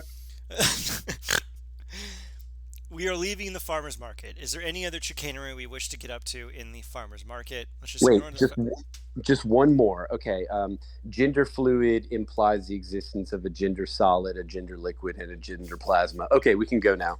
I expel gender grass every single day. So anyway, I'm closing out the campaign forever. Bye, everyone. It was So- worth it. You enter into the bank, which there is actually a map of. So bear with me 1 moment. Where the fuck did I put it? Oh my god, oh my god, oh my god. Ooh, Bank from Helm. I couldn't find a Nice. sufficiently evil-looking bank, so I had to just settle with this. All banks are evil. Yeah, I was about You to know say the what? same thing. Actually, that's... Just put a red overlay on it. There you go. Oh, fuck, you're right. I could do that right now. Hold on a second. Here we go. Is that actually What? Zariel? Okay, yes, the bank manager is Zariel. Like, Aren't they gonna be a little mad at me? it's... The Sword of Zariel is simply called that. It's a different Zariel. So anyway, you enter into the bank, and there are a variety of Yugoloths manning the counters. I didn't put them in place yet because I didn't think you people would get here this quickly. So, what would we like to do within the confines of this beautiful bank? Take a lollipop. There are no lollipops at all. Wow, What it's kind really of bank No, is it's just this? thumbs. It's just thumbs. I take a thummy pop. Oh yeah. What flavors are the thummy pops?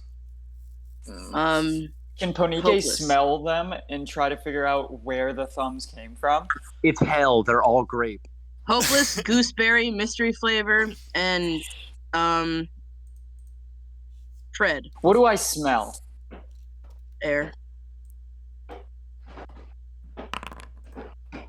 Oh, hell yeah. I'm gonna spend a sorcery point to take that nat 20.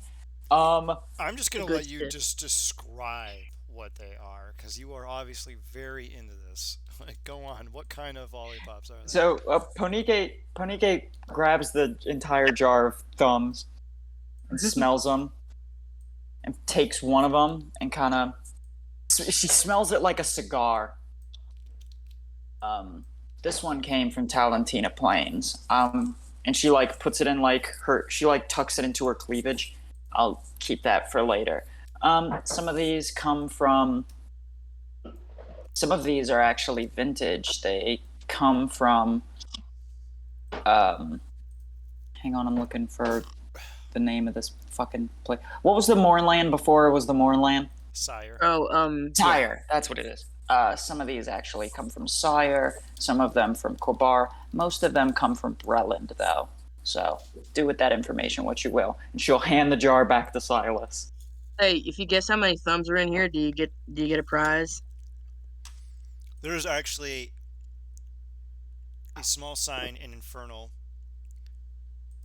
next to the jar that says, so as Milo will immediately apprehend this, and so will Asger, that says, guess the number of thumbs, win a coin. Is there one of those, like, ding bells on the counter?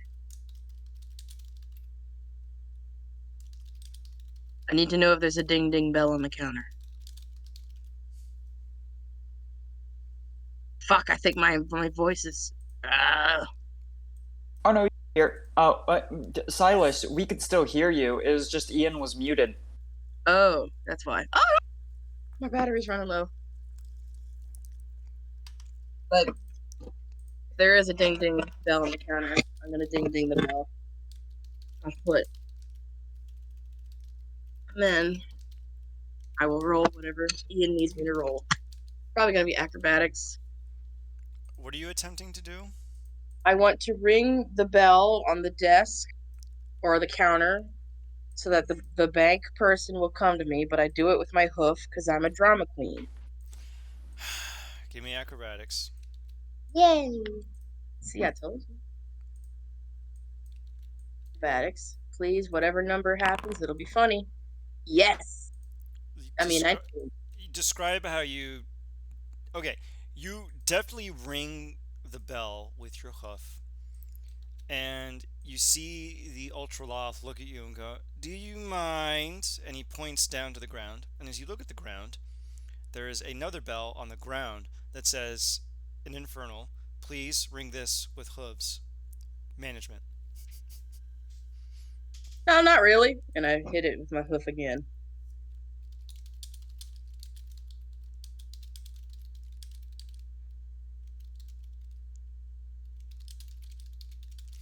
You ring the other bell, and the Ultraloth looks at you and goes, how can I help you, sir? 238. I need you to roll a percentile and give me a range of 10. Okay.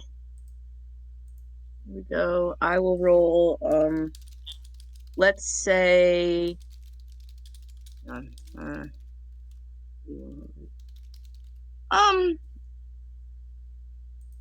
I'll go 46 to 56. Oh shit. Man, pain in my butt. Fuck.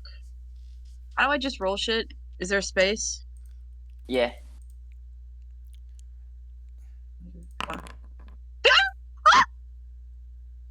46 to 56! I did it! I can't fucking believe it. Yay! This is all of your luck. You know that, right? That's fine. You see the Ultraloth's eyes go wide and go, yes, sir, that's correct. I can't believe it. One moment. You see him turn around. He's a savant. What's that supposed to mean? You see the Ultraloth look forward and is like, let's not be that drastic, ma'am. And you see him push a button that says manager. Bzzz. You hear a crinkling, a rustling in plate armor moving its way down the hallway. And there and appearing before you is Zariel. Wow. Can you unpause the game so we could put ourselves in the office? Oh yeah, shit, my bad. Yeah, go ahead. Speed run. No, you have to. You can't just suddenly go behind the fucking counter. Put your token back. This is why I don't give you people freedom. Hop it Speed moonwalk. around. Here I am. All right. Zariel appears forward, wearing their managerial plate armor. Looks at the lot of you and says, "All right, which of you won the prize?" Me. Ah, one moment. Zariel sticks their hand in their pockets and removes a single soul coin and plops it in your strange clownish hand. Enjoy your prize. Now, is there Thank anything you. else that needs the attention of or can I go back to my work? Silas will take a thumb and flick it over at Milo. Didn't you had some money shit you gotta do? Dad. Milo grabs the thumb out of the air in his mouth, and he already is still sucking on the first thumb, so now he has 2 thumbs in his mouth. Bad shit.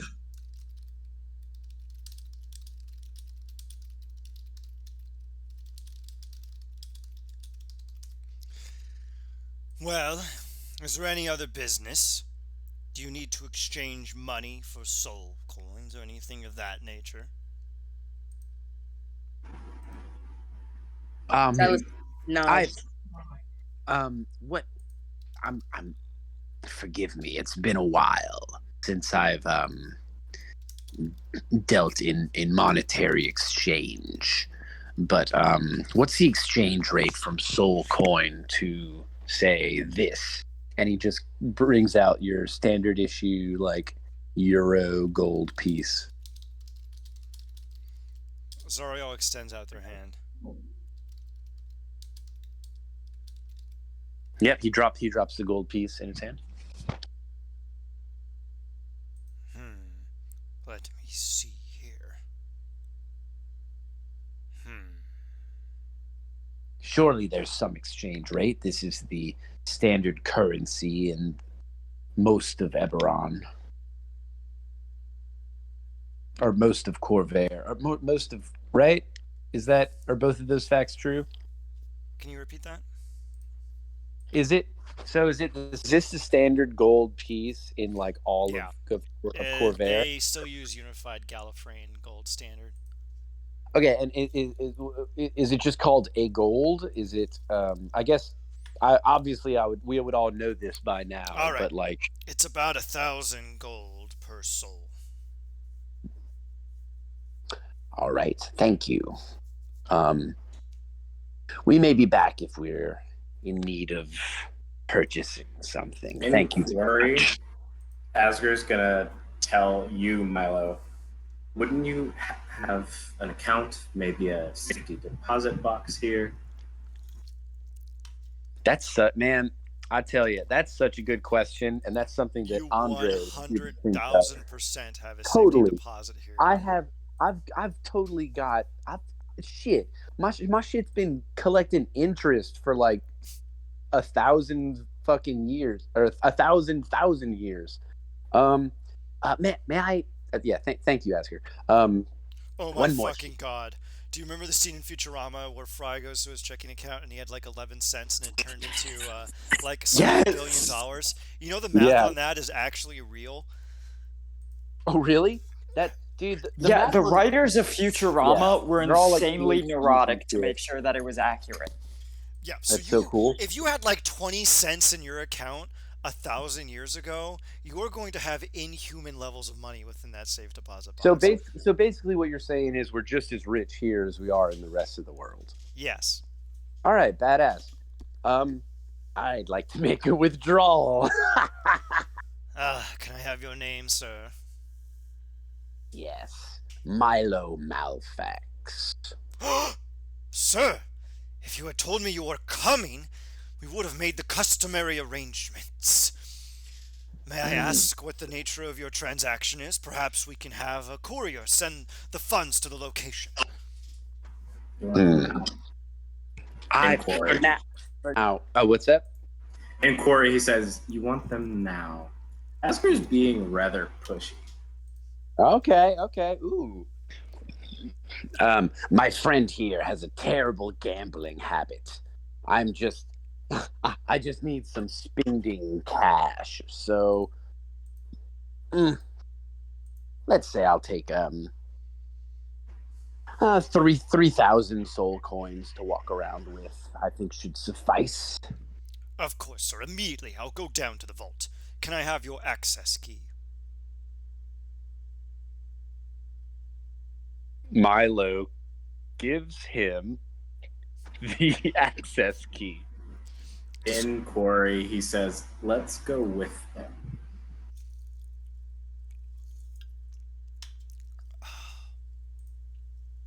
Huh, does Zario have telepathy? Oh no. Yeah, but they don't understand wait, all languages. They speak all languages. Huh. Got him. Damn, we got those. Interesting. You see Zariel dabs into all of your minds and goes, if we wish to communicate this manner, we can get this taken care of in the most customary manner and as expediently as possible. How many coins would you wish to be deposited, and what manner would you like to be rendered? I can have them deposited into a bag of holding if you would prefer. Is that what you wish? Do we get to keep the bag of holding? Yes, it is gratis for a high spender such as yourself. Your current reserves in the vault are 322,987,422. Excellent. Instead of 3,000, let's just call it a cool 3 million, and I'll take that in the bag of holding. Thank you. Oh, Jesus, how big are soul coins? Now, hold on a second. I gotta see how many soul coins that is. That shouldn't be a problem. We'll just put one bag of holding in another bag of holding, and we'll just... Wait, whoa. Okay, JK. hear me out. Each coin weighs 1/3 of a pound. Okay? They actually specifically Man, those say... are some heavy-ass fucking... No. toes. So Oh my it's God. Toes? No. What? What are we talking? We talking about toes? So it's 100 gold. It's 100 gold pieces equal a pound. Equal what? It's 100 gold equals like 30 pounds, right? It's Oh, 1,500... Each one is 1/3 of a pound. He It's just Yo, said. just give me a... It's give me a- 1,500 soul coins per... Just- So I now have to do 3 million divided by 1,500 to see how many stupid bags of holding you get. Oh no. Okay, that's not necessary. Just give me It's a goddamn 2,000 bags of I holding. want one. Just give me a Bag of holding. Just give me a soul debit card for fuck's sake. I want a bag of holding. Look. Everybody knows that in We fantasy each get a settings- bag of holding. Everyone knows that in fantasy settings, anachronisms are totally fine if it makes anything easier. We each get a bag of holding. We each get 1,500 fucking spending. Yeah, dude. Yeah, for sure. Yeah, no, I think that's probably that's safe and sound. I don't look. Neither Milo nor Andre really needs 3 million in gold or soul coins. So, and just I think if each of us had a bag of holding, I feel like yeah, but whatever isn't given to us as a gift, Milo will just purchase from the bank right away. And I think a bag of holding for each party member, each with 1,500 soul coins, sounds like the order of the day. Right away, sir. They grab your key. They go down to the vault. They return and deposit a bag of holding in each of your hands. You now have 6,000 soul coins. Wonderful. And I may need to make another withdrawal at some point. Now, and then he Milo leans in close. The next time I come here, do be a good lad and have the customary welcome for me. Of course, sir. Thanks. And then he tosses a thumb to him. Thank you, sir. They start sucking on the thumb. What would you like to do? This is such a ridiculous I'm so session. proud of that. You know, we're So only proud. Yeah. we are only through like 1/10 of the content that I have written. Thank- No. So God. do y'all know how Already like rules. It professional already eaters rules. eat? Do y'all know how professional eaters will eat wingettes? the middle section of the wing. Oh yeah, it's like where they they're- just grab the like bone they're and then they just eating like strip it off with their teeth. yeah. Punike takes the thumb that she put in her cleavage, and while she thinks no one is watching, she'll just kind of do that and then just drop the bone into a trash can. You're Hot. terrible. Love this. Hot. She'll deglove all of the meat off of the thumb bone. Ugh, I don't care for that at all. All right. Sorry. It is starting to approach the middle of the day in Ashtakala, at least to your understanding. The bank manager has given you all your bags of holding.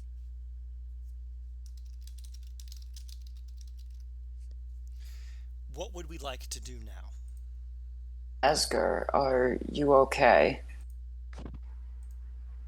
He doesn't say a word. He just Silas, is like visibly, like his eye is twitching, and he's like, Silas will look to him and take out the coin that he just won, and he'll kind of offer it to him, but also just kind of like hold it out to show that this is the thing that we're talking about right now. And he'll go, "Look, I don't know how you could get them out of this, but I want you to have this one to send to her." "That's not possible here." Well, I'll hold on to it then. We're gonna get them out.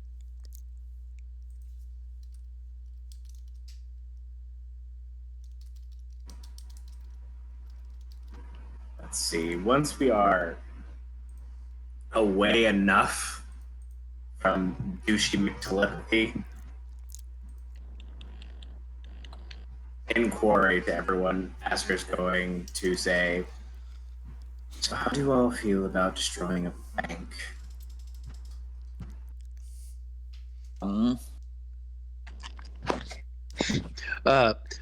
Milo goes, "Depends. How will it affect my credit score?" And then Milo immediately goes, "I'm just kidding. I'm okay. I don't need any of this currency. It means nothing to me. We can destroy it." Perfect. Good.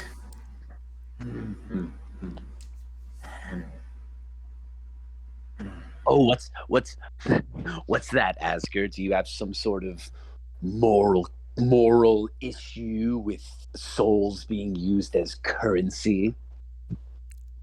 Milo, like not even as a joke. Come on. Asker's just dead staring you in the face, like,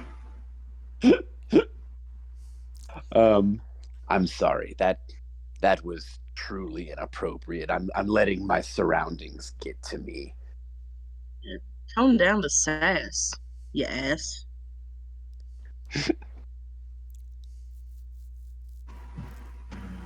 Well, you got me there, Silas. Yeah, I do.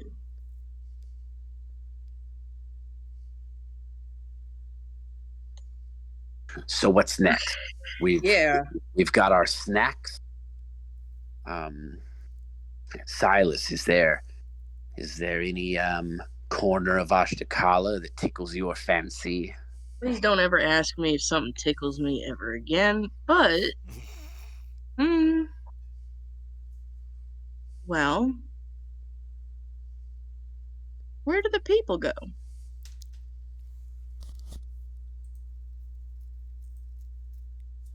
Where do Trillium. people go? Go. I imagine there must be parks in hell. There must be something pretty to look at while we're here. Oh, well, scenery.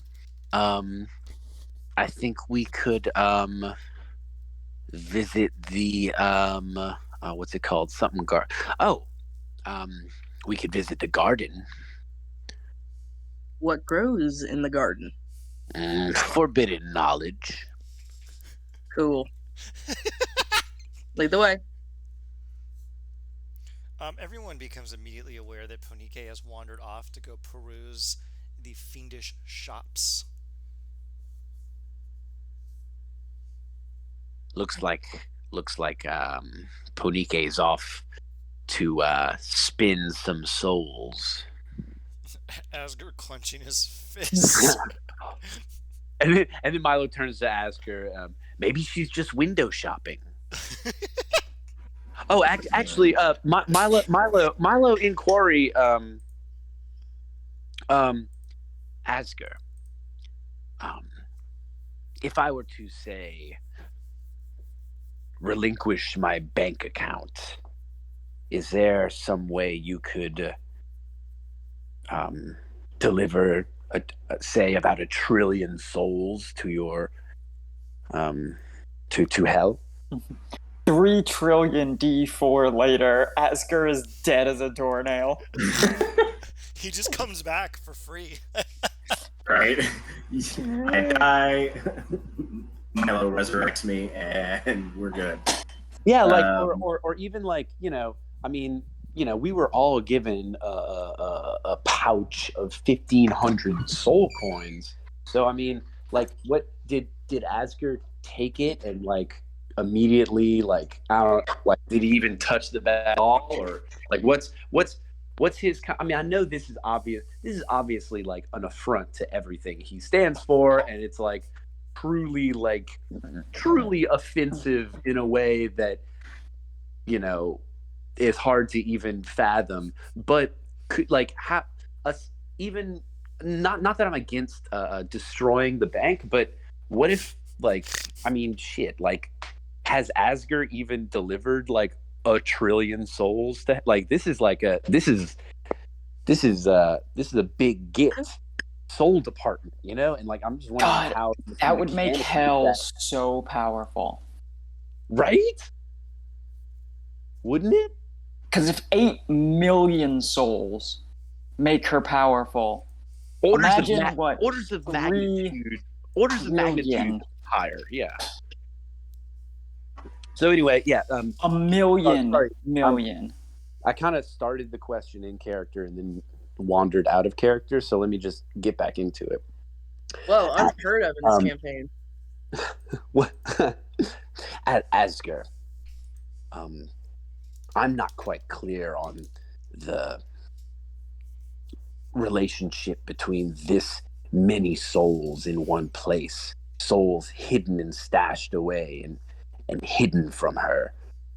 That what can we do something about this? I'm obviously destroying the bank is on the table, but I've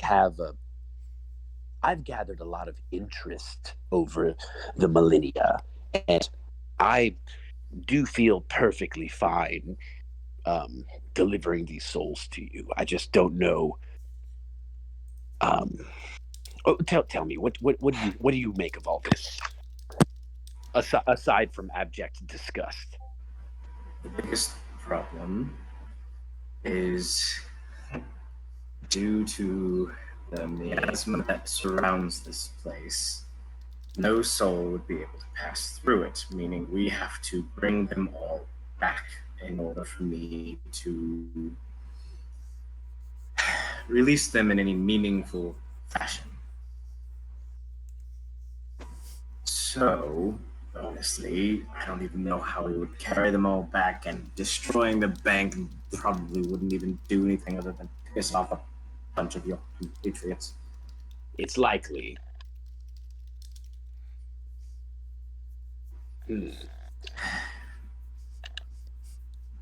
This is something we can think on and revisit. It's just maybe I overlooked the significance of soul dealing when it comes to you and your primary, your secondary mission. Yes. Secondary? I think in the end, emptying your account and giving those all to hell is definitely a possibility. It may be the least problematic at the moment, other than having to carry that many coins. Asger, I'll be honest with you. We may not be leaving this place on good terms with anyone within it. So I think maybe when the time comes, if there's time for it. And then he starts to grin. And then there's a moment of quiet, and then he grins even more. And he grins so hard, it's like honestly obnoxious. And then he says, maybe a heist is in order. Mm-hmm. We could try it, although. And Asger looks around, and I already did this earlier, but you would also be able to see them. There are arcane eyes throughout the bank. Totally. So they would be able to see us if we go Asger invisible. and Milo can see those immediately. Well, just because you're seen doesn't mean you have to stop doing something. That is I've learned that the easy way. Actually, Milo, how much can you teleport at once?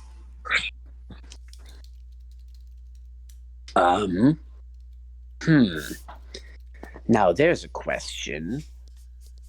The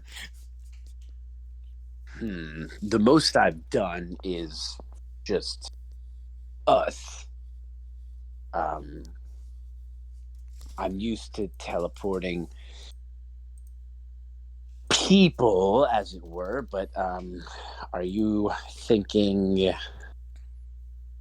are you thinking about a relocation of the bank? Or the entire contents of the vault? I think this is possible. I think this is this is something. This is a project for us, Asger. I feel like we can all come out of here richer. Silas smiles. And I think we could leave a little calling card behind. And then he takes out the severed hand that he had taken from Milton the Maimer. Ah, yes. Let's frame the most delightful person we've discovered in this place. Yes. The person here who likes us the most. This is gonna be the mother of all bad Yelp reviews. Framing you for grand theft. I don't know. Steal shit.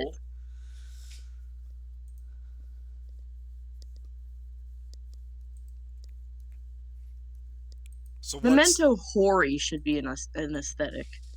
Anyway. What is the angle here? Oh, is this like just out of character? Like, let's just lay out what we're talking about clearly. No, you can talk in character about it. Oh. Also, teleport allows you to teleport a 10 by 10 cube.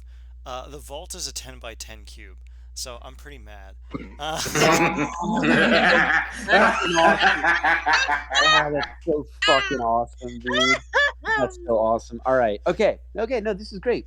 Hey, well, oh man, dude, Ian, let me just, of all the schemes that we were like working with, like, I mean, you made a map for the bank, so I've got to assume that you some part of you thought that we would try to rob it. Yeah, I knew you were gonna rob it. It's a bank. Bang! We tried to do it with the other thing too. There's like a million things you could steal and rob in here, and I'm like, it's a bank full of souls. Of course, Asger's gonna get his fucking chub on and rob it. Yeah. Oh, that's good. Yeah, I mean, like, honestly, it's so naive of me to think that we like came up with something crazy that you didn't think of, because it's like you made a map for the bank, so it's like, of course you are operating under the assumption that we're going to try to rob it. Like, that was foolish of me to think that could have possibly been a surprise. If I put down a river, you're gonna sail on it. If I put down a bank, you're gonna rob it. If I put down a merchant, you're gonna try to fucking welch on them. So it's true. You gave us a bunch of hammers and put a nail in front of us. It's like pretty. Now that I think about it, it's pretty obvious. But I'm really anyway, terrified till you go to the forest of forbidden knowledge. That's a great scheme. And I noticed they have an amphitheater, and I was thinking about asking Silas, like, well, would you like to partake? There's a great scene in the town, Oh, obviously. hey, idea. Silas gives a concert. While everyone's there, you guys fucking rob the place. Oh my god, the diversion! Oh my Yes! We need a god, diversion. Yes. fucking Yes. rules. Real M. Dude. Bison hours. I love it. Honestly, that's like, God, the most barred shit ever is Okay, the most barred shit but ever is quick thing, definitely Whoa. like. we're kind of getting off the rails a little bit. Yeah, we're here. getting off track. What's that? Milo has his own private apartment suite. You are more than welcome to discuss in character and complete secrecy what you want to do. But right now, you are in front of the bank. Punike has just returned with a new, fresh fit. They are flexing. What would we like to do next? It is around 2 o'clock. Hey, fellas, what you talking about? Also, it Your costs, mom? it costs you 10 soul coins. Okay. God damn it. Okay, wait. Before we do anything, I think it's obvious that we need Ponike to describe what her new outfit looks like. It's exactly the same. Instead of being purple, it's orange. Well, you look much more comfortable. What? And I then, like, he actually- looks at Asgard, he like shrugs, like, it's a color. I thought the Yeah, titty thing was the problem. No, it was the color, not the fact that my tits are out. My tits Okay. are. Oh, the fact that y'all have seen my tits more times than I can count in the 3 months that I've known you is not a surprise. I mean, it's not a surprise. You're the one that facilitates it. I believe that In the any event. universe facilitates it. Yeah. We're going to hang out. Jesus fucking Christ, Ian. We're going to hang out in Milo's. Oh, cool. I didn't know you had an apartment here. How did you know it was an apartment? It's more of a bungalow. That's an even better word. It's not evil enough. It's a condominium. Nice. That's boogie. Yeah, Ponike yeah. is just like honestly, grinning, and she's like, Bungalow is chaotic good or chaotic neutral. manager. Hang on, I have the most chaotic course evil there's an thing. HOA Are you too. ready? Yeah. No. Are you ready for the most evil living quarters? The manager's suite. Oh, Yeah, no. Ian, you're onto something. Homeowners Association is certainly lawful evil. Yeah. Bungalow. No doubt about it. Bungalow is like neutral good. Bungalow feels very halfling to me. All right. Yeah, I So, agree. I swear to God, the chaos today. You arrive at Milo's suite. I have literally no notes on this, other than it says Milo's apartment is indescribably terrifying. I already told Andre that this entire segment is just going to be him ad-libbing. I really hope you prepared for it. And take it away from the top, Chief. Describe Milo's apartment. So, it's actually in like it's it's kind of in the like market area, and it's kind of like on the second floor above this it's like a pastry shop, and he lives right above it. And of course, that they're not just it's fiendish whatever pastries you think make there, you're probably right. And Milo just kind of lives above it, and he kind of gets the like aromas of the bakery all the time. That's by design. That's his favorite smell. And you walk in, and it's actually if you imagine the set of the sitcom Friends, it's actually that it's that. It's literally that. It's the set from Friends. Wait. Phoebe's apartment or the other one? Oh, God damn it! What's the main? Yeah, the main one. I don't know. Chandler and Yeah. That's the one. Well, no one told you life was gonna be this way. slap, slap, slap, slap. And then the slapping sound is like whips The cracking. slapping is what the pastries sound like when they come out of the oven. Okay, so actually, everybody roll a perception check. So you walk in, it's the set from Friends. Wow, this looks like the set from Friends. Okay. Damn it. Wow. Okay. Wow, So, Asger. Asger, you notice that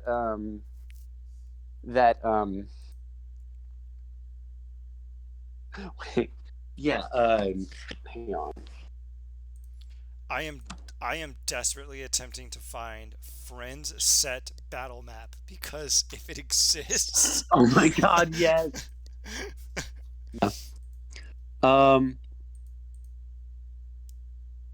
Yeah. It's so Asger, you notice that like you walk over to the like the sofa and you kind of run your hand across it and it doesn't feel like fabric. Like the all of the every surface in this place is like it's almost like there's some sort of like illusory sheen over it, and you feel like the like the tactile, like the reality of it is much like stickier and kind of ranker and almost has this like this kind of rot kind of emanating from it. But none of you can see anything but the friends set, and like that's what it looks like, but that's not what it is. You know what I mean? But I hate to be this person, but now you get to feel Ian's problem. I have true sight. Okay. Wah, Wah, wah. Okay. Basically, Underneath what the Friends set, it's actually the set of Seinfeld. Oh God, that's hilarious.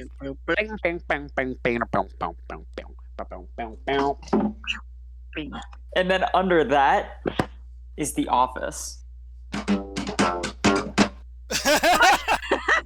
Nice. Oh my fucking god! This is why ad-libbing should be banned. So, all right, fascist. So the so what you actually what Asger sees is it's the Friends set, except every surface is like inside out skin. And you see like it all of the flesh. It's almost like when you put like electricity to like a dead frog, how it just twitches involuntarily. Like the whole thing is constantly in this like rhythmic, like actually arrhythmic, like there's no rhyme or meter to it, and just twitching and convulsing.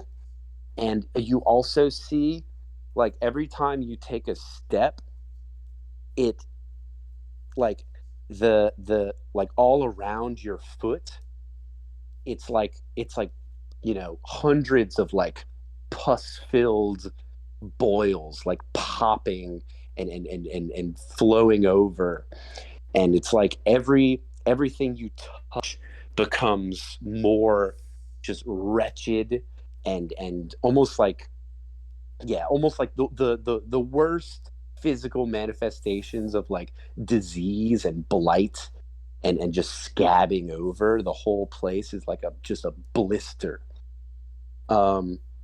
But yeah, like I said, it's the Friends set. Asger looks deeply disturbed, and meanwhile everyone else is having a grand old time in Friends set.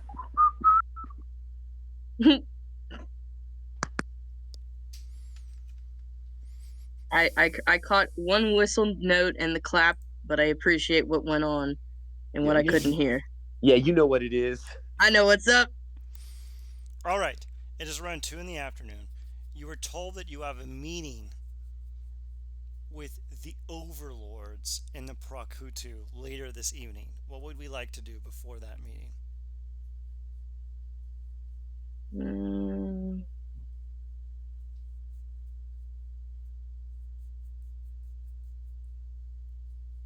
I need to Heroes, see. heroes feast. I need to see what Milo's toilet looks like. I have to know. It's that's so. This is the part that's kind of incongruous with the Friends. I don't know if it actually does it ever show the toilet in Friends. I don't know. Sitcoms are weird about showing bathrooms historically, but so his is very much like Japanese style. It's just kind of like a hole in the ground.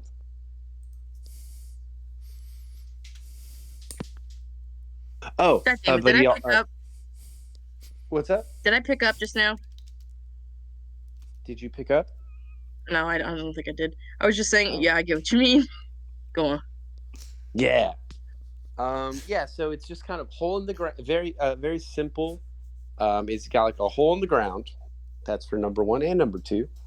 And for number 3, there's a separate hole on the wall.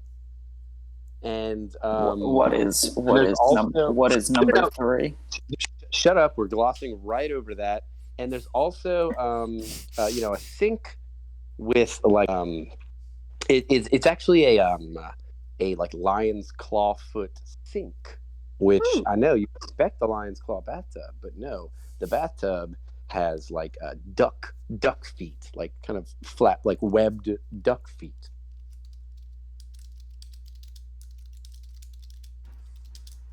I look at it, I commit it to memory.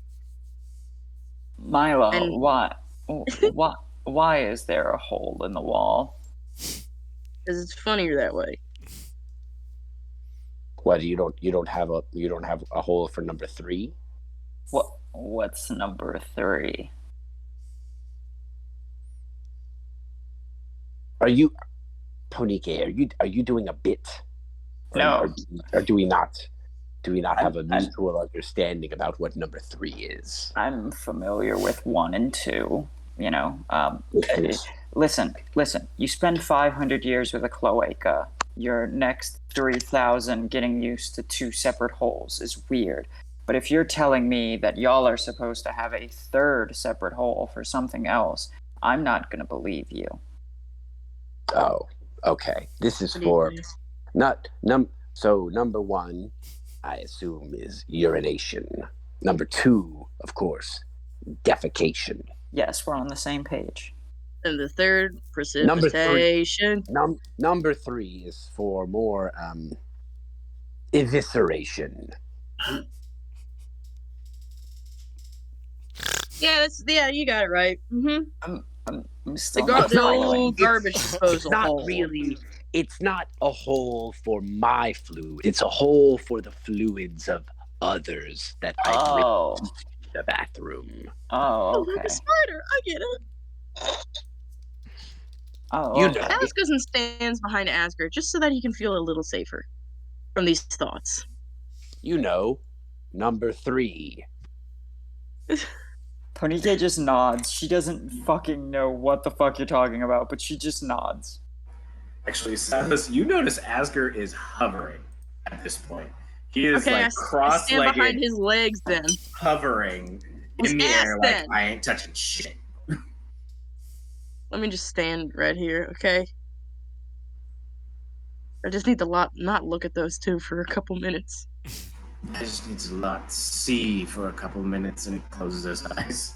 Oh, that's a good idea. And Silas will close his eyes too. The true sight causes you to see through your eyelids.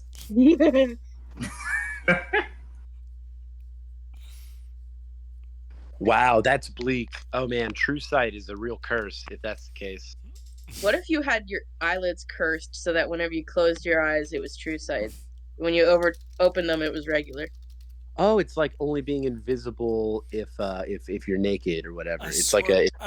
What is with today? Okay, so we have a big meeting with a bunch of overlords and near eternal Rakshasas later. What do we want to do to prepare for said meeting?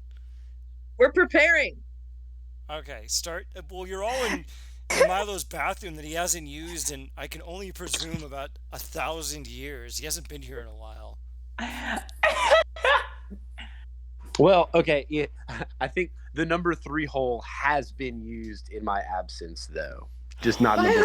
Who used the number 3 hole? That's a mystery for another Oh day. God, are we gonna have a Rick and Morty who used my private sanctum bathroom Oh episode? God! Oh yes. Oh, God, I forgot about that one. I want to roll. I want to roll insight on the viscera that fills the number 3 hole. Oh no! Okay, go ahead. Oh God. No, that was a joke. It would be investigation.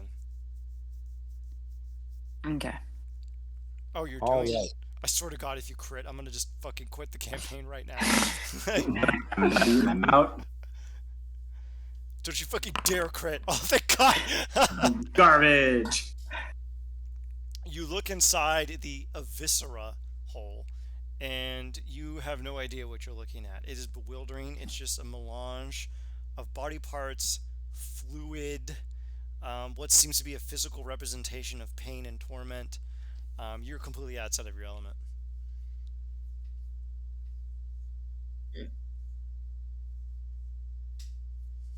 I'll make a note of that. Hey, Milo, why don't you give them a tour of your entire apartment? Whoa. Can I take a jar of that and use it just in case? I guess? I mean, if I have a jar of the physical embodiment of pain and torture and I splash that onto a mortal human, I'm gonna take a shot in the dark and say whoever I splash that on is probably gonna have a very, very bad day. Yeah, that is instant death. We used it at the no. We used it at the bank heist. I accidentally I have it look like iced coffee, and I like spill it into Zariel's lap, and I'm like, oh, haha! I'm such a dumb klutz as I put my tits in her face. Go. As y'all two are like, Give me a breaking away. survival check to bottle the fear and torment. I'm gonna take I'm gonna spend a sorcery point to re-roll.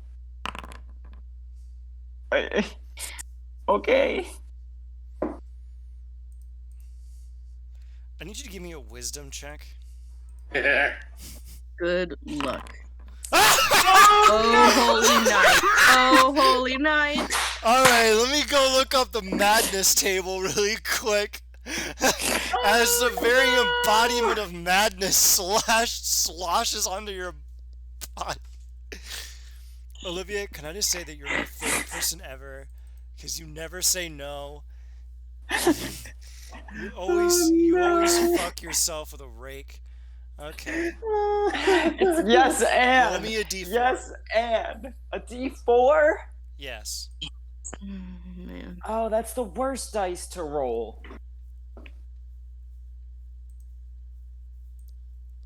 Four. Damn it. Why couldn't you roll a 4? You got a 2? Yeah. Alright, Alright, hold on a second. I have to pause the game really quick. Wait, Alright, welcome back, everyone. Adobe has cooperated. Ponike is about to die because they decided to fish shit out of a toilet. This is such a great session. Freedom's a mistake. Give me a D6.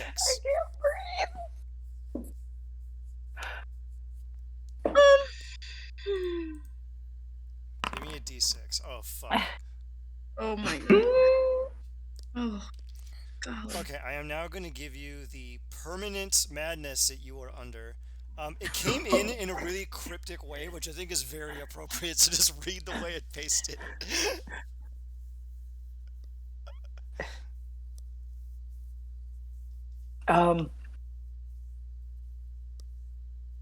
Y'all just hear Ponike mumble under her breath.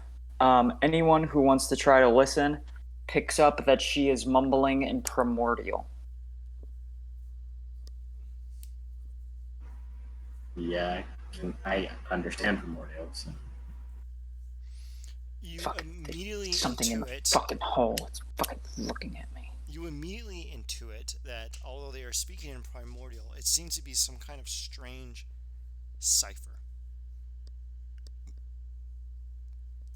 Cipher, you say?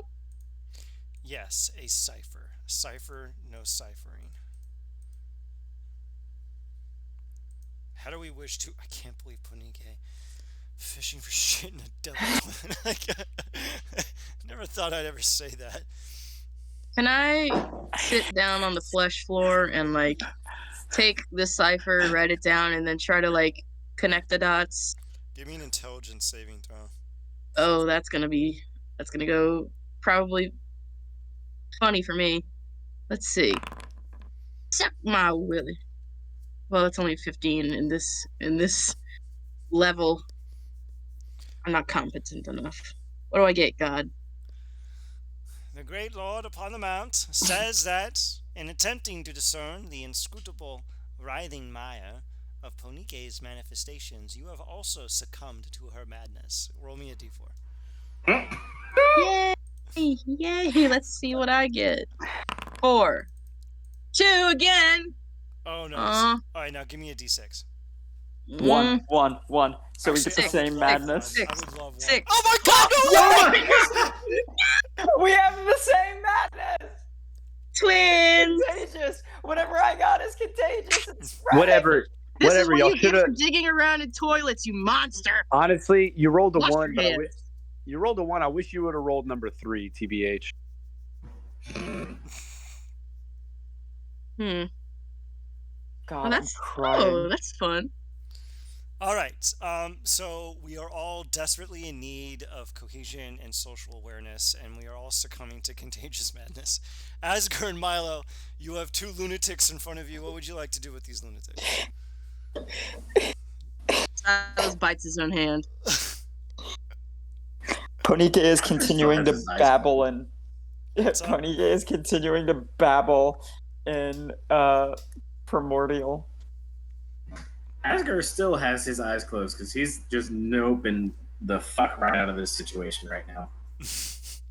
Milo?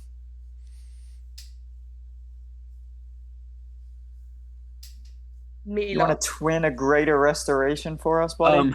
Milo Kunis. You should just let it play out for a little bit. See what happens. Well, first of all, I'm definitely gonna let it play out a little bit. That's what Milo loves to do. But no, actually what Milo does is he goes up to Asker and starts going like, hey buddy, snap out of it, you're here, I promise, you're here, this is all happening, this is happening in front of you, you're not somewhere else, you are right here. He opens one eye and looks at you. I am very well aware that this is all happening right now. I just wanted Thank you. to make sure we are all on the same page. Silas is like I am chihuahua very- growling behind them. Oh dear lord. What did why? You So know, they reached I into wasn't- the hole and alright. Yeah, I thought that when I explained what number 3 was, it wouldn't elicit the immediate response of reaching into my 3-hole. God. That just seems Konike very just- rude of them. Ponike just babbles angrily in primordial. Nobody asked to stick their grubby mitts in my 3-hole, and nevertheless, I welcome people into my home for the first time in 1.5 million years, and the first thing these degenerates do is go elbow deep into my goddamn 3-hole. Say 3-hole again, man. Man. Oh. Do it again. Is this in character? Is that what Silas is saying right now? Yes. Silas, Yes. your arm is literally still in my 3-hole. Please take it out. And then he like rips his arm out of the thing and he just starts kicking shit. This is why I can't have nice things. Man. Silas kicks like a flesh couch like 5 more times and then he just falls on his back and starts like not crying but just like over and over again, sometimes chewing on his hand, sometimes not. He likes to shake it up, but not the hand that was in the 3-hole.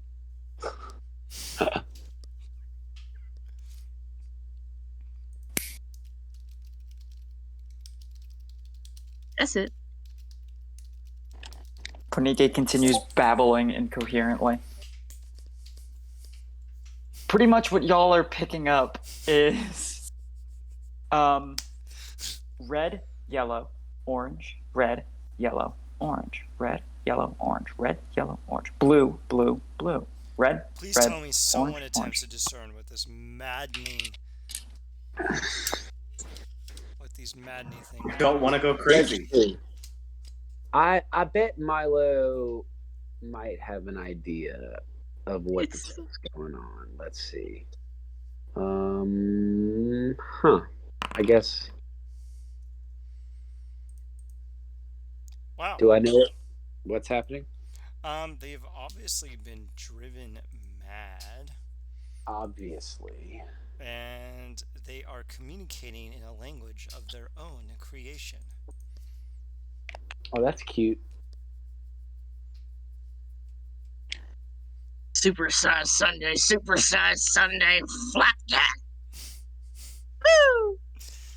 I just love the fact that anytime anyone is subject to a madness or a disease or anything, Milo's just sitting around with like 17,000 spell slots with greater restoration. He's like, This is I'm gonna funny. see it played out. Okay, actually, I do want to see.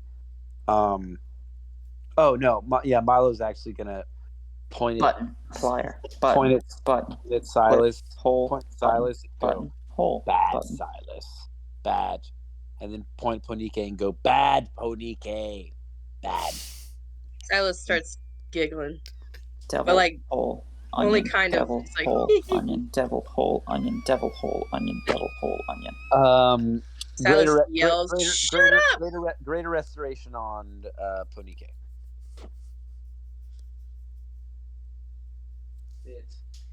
go ahead and cast Punike that bad kinda- boy for me. Punike shakes her head. Actually, I'll do it for you. Go ahead and keep. Wait, you don't have any spell slots. Okay, I'm gonna have to use old Milo's sheet. Wait, Ponike- I don't have any spell slots. I thought did we not rest?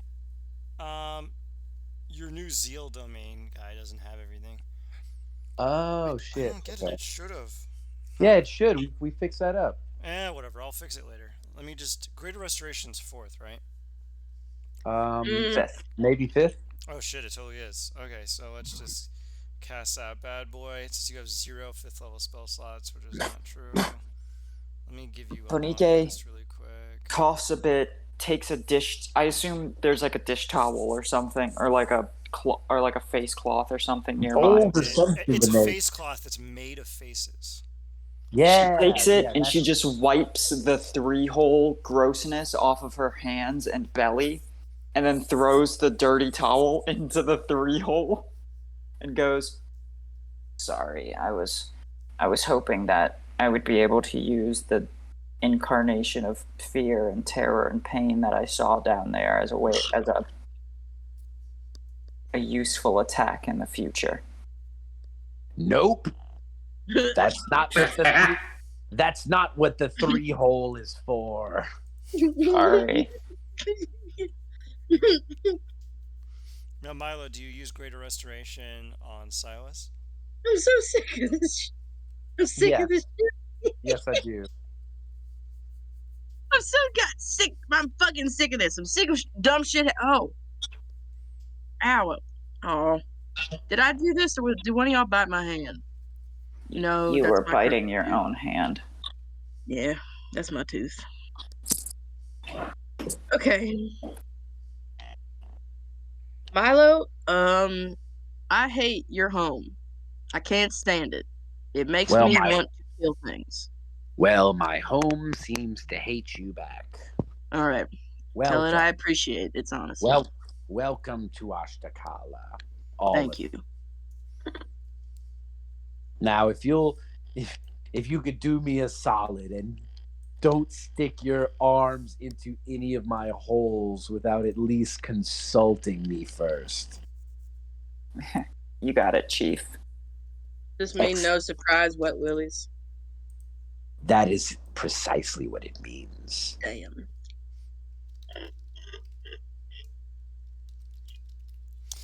All right. So what would we like to do now that the three-hole crisis is over?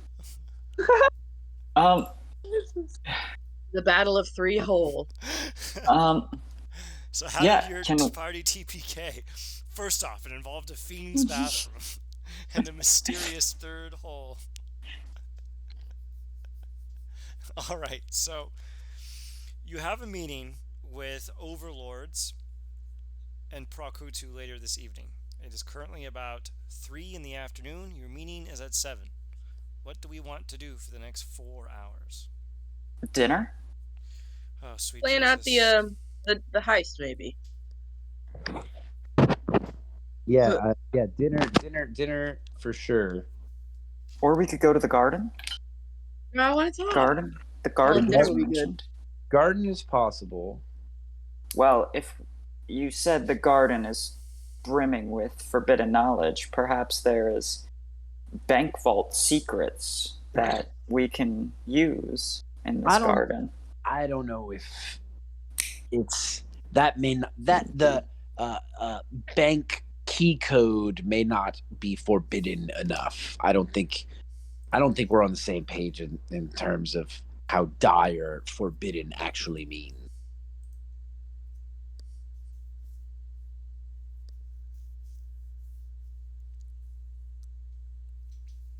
I'm here. I just ate hot chips and now my mouth hurts. Well, look, I don't feel comfortable talking about a possible heist out in a garden full of probably more flesh and ears that we can't see and eyes that we won't be able to find. Ow. I think I got some of the three hole shit in my mouth. Ooh. Oh, that Anyway. hurts. Okay. Believe me, Listen. you don't want that there. No, I don't. I think we need to stay a little more and talk some more about what we want to do with the money. Okay? Well, we you go there? wouldn't be able to teleport it out of the miasma, so we would have to carry it through the miasma, correct? Okay. Yeah, question. What's in my portable hold? What's in my hole? Did we put something in there just now? Oh, remember, we have the Crook of Rao in there. Yeah. I wonder if a safe might sit in there too. We talked about just teleporting the entirety of the vault into somewhere else. Well, we can't. There's no miasma. So, we teleport it to the exit. What if we teleport it to the exit of the miasma? What if there's a guy right there? Hang on. I have an idea. Milo, listen. Not out of here, no. Milo leaves the miasma, gets in the airship, grabs a chain, brings the chain through the miasma since he can enter and exit willy-nilly without taking any damage. And then he waits in the entrance. And then one of us waits by the chain, waiting at the airship. And then Milo teleports the vault. Silas creates the distraction. And then Asger distracts the guards inside by being Asger. and just flashing the sword of Zariel in their angelic form. And then Milo teleports the vault to the chain, hooks the chain up, and then I fly the airship away, pulling the vault through the miasma without us having to carry it. Then, once it's out of the miasma, we teleport it back to Pollard Draw. Okay, and where do I get back on the ship from? Oh wait, I have teleport, never mind. Theoretically, you, Asger, and Milo would then walk out of the miasma. Theoretically, Milo would ride the vault out of the miasma, and if you're able to meet Milo at the bank vault, you can also ride the vault out of the miasma. I am going to be given a show. It is hard to get off of a stage and navigate through the backstage of a theater that you've never been in before. If you can teleport then your final bow is a teleportation to the bank vault. Okay. Question. Answer. Can a guy be a destination? Can I just teleport myself to Asgard? Hold on a fucking second. Let me reread teleport. That's a hell of a Destination you motherfucking choose. question, actually. That's a hell of a motherfucking question. God, I love coming up with heist plans. Okay, Yeah. it says a destination. I'm gonna say yes. You could teleport yourself to Asgard. I'm gonna do that. As Ponike grabs like a really big notebook, grabs like a log from the fire, turns it into a piece of charcoal, and starts like doodling a heist plan. Draw me in the corner. Don't forget my nose. Milo, do you have any water that's not like coming out of like a demon dog's ass or something? Milo goes to his refrigerator, Oh, which God. is just like the entire surface of it is covered in just screaming faces, but they don't make sounds. Instead, you can just hear just desperate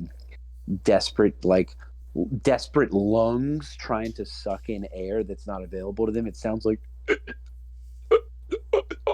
and Oh then my he God. and then he opens up the refrigerator and pulls out just a Brita filter pitcher, and then pours it into just a clear glass and gives it to you. Thank you. And then he just chugs it, knocks it back.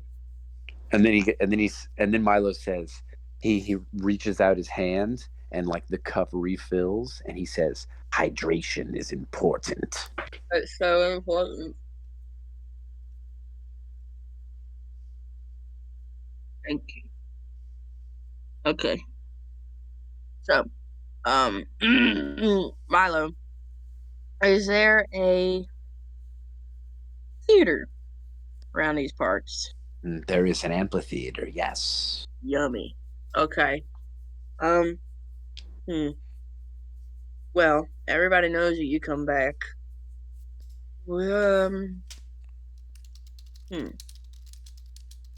I guess we'll go meet this dude and whatever we need to tell him, we'll tell him. But then, we could like, should we invite him to a performance, or maybe we could use his sway and your sway to maybe Invite who to a performance? this whatever this dude we gotta go meet soon. The Overlord Eldrantulku. Yeah, your dad, kind of your boss. Yeah. Maybe we could. I don't know. I just know that it's hard to put on a show impromptu for a bunch of people unless you kill somebody. He's an appreciator of a different variety of arts. Okay. That would be a good way to get the word out if we can. I don't know. He seems like the kind of guy who, and this is only me speaking, not from experience, but by just fucking looking at you and the way you talk to everybody. He seems like the type that does shit after he thinks it was his idea. So, what if we just suggest that I put on some kind of welcome concert or whatever, and we can do some badass shit.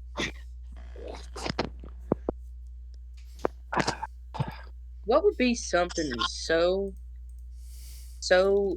otherly that could get all them fiends down to one amphitheater? Put on what? The bank teller's wife. There we go. That'll clear it out. I'm not familiar with this piece. It's not good. It's not clownish either. So, but I guess I'm asking you as a, I don't know, what is your boss like? What is distracting enough for fiends?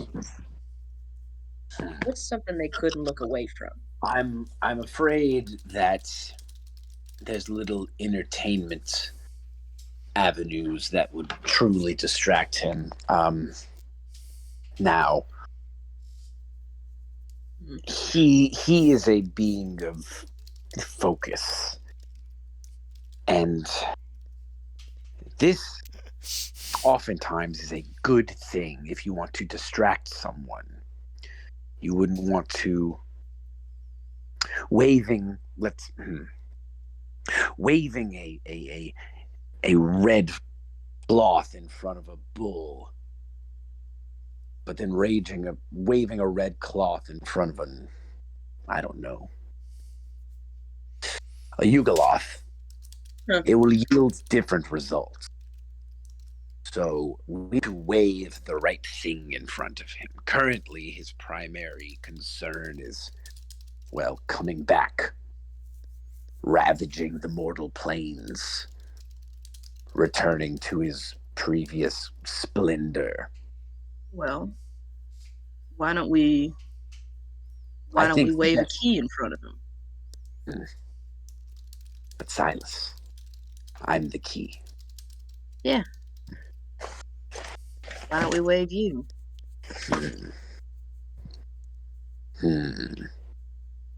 We could wave me or maybe another Rakshasa. Maybe. We do have all the information regarding your three other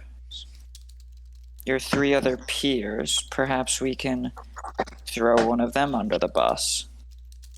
Or onto the altar. Ideally, we'd be throwing them all under the altar and onto the bus. Why not under the altar and over the bus? Over the woods and through the river. Look. Let's just throw them into a volcano. Hey, I'm sure you'd like that. I love that idea. Look, as I said before, though, the impression I've gotten from knowing you is that everybody here don't do shit unless there's something in it for them. And you need to... Well, I think that's fair. we gotta lie about what's in there for them.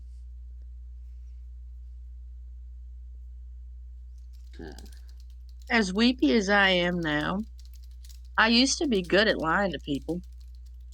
So, I think we just need to spin a yarn and then knit something pretty. So why don't we all put our heads together and talk about what we know? Because when I looked at this here scroll, it told me about two other kitty cats. Sorry, Milo. One of y'all said another name that I don't know dick about, so tell me about that one. Some with a T. Oh, yes. Yeah. I know about Hectula. Is that who you're talking about? Yeah. Well, it appears that he's got probably as much life to him as I do. She, right? Sorry. She. I think I could be wrong. Ian? Oh, I got the lady. Hectula's a lady, Durastan is a man, and Mordekaiser is a man. Really, none of them really have gender, but yeah, that's basically the coding that's going on right here. Right. That's what I thought. It appears that, according to the dagger, Hectula is a keeper of secrets. She has created simulacrums that have created simulacrums. She keeps this reserve of false selves around herself at all times. She's a citadel guarded by a thing which she adores most, herself. She is quite possibly the most skilled arcane caster in existence. Her intellectual pursuits are a byproduct of her own sharpening intelligence. I've got an idea. But also, she's a prodigious theft against those with morsels of knowledge. she is yet to savor. Within her mind are known things that no mortal has known nor is capable of thinking. The Prakhudu, the speakers, are often sorcerous origin, but whatever such innate power dwells within Hipula is unknown.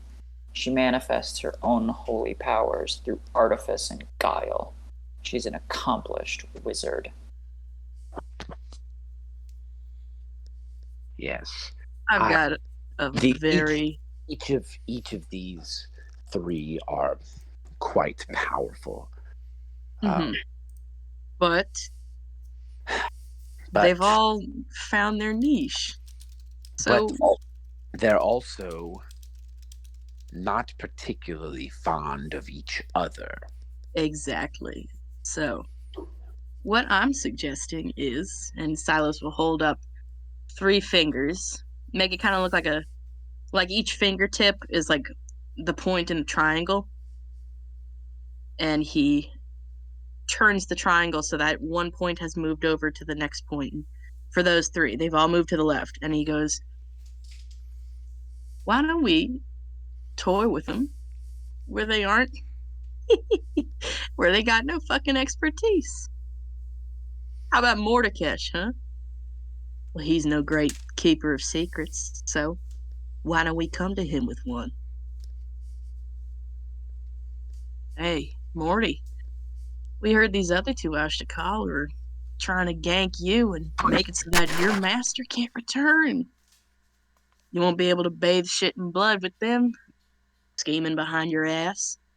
Would you come over and help us out? Because we know you can do so much. You can't do so much with secrets and backstabbing as you can with brute force. Why don't you show them what real power is? And then we go to Hectula and we say, "Hey, baby, listen. You know Durastaran? He hooked up with that Mordekash dude, man. He's planning to backstab him. We know you. We know you're smart. You need to go and scoop up what Durastaran is planning to take off for himself." And then we go to Durastaran and we say, "Hey, we just set these 2 idiots up to kill each other. You want to reap the spoils with us?" And then we let them go at each other like fucking rabid rats. And then we take a 10 by 10 vault and get the hell out of here. There's one. Hit me. I'm all for criticism. I like it. I like all of it. Thank you. However, there's a large piece of the puzzle that's still missing. Yeah. That's my discussion with Eldrantulku. Mm-hmm. And how that goes. Because, again, reminder, that's where my power derives. And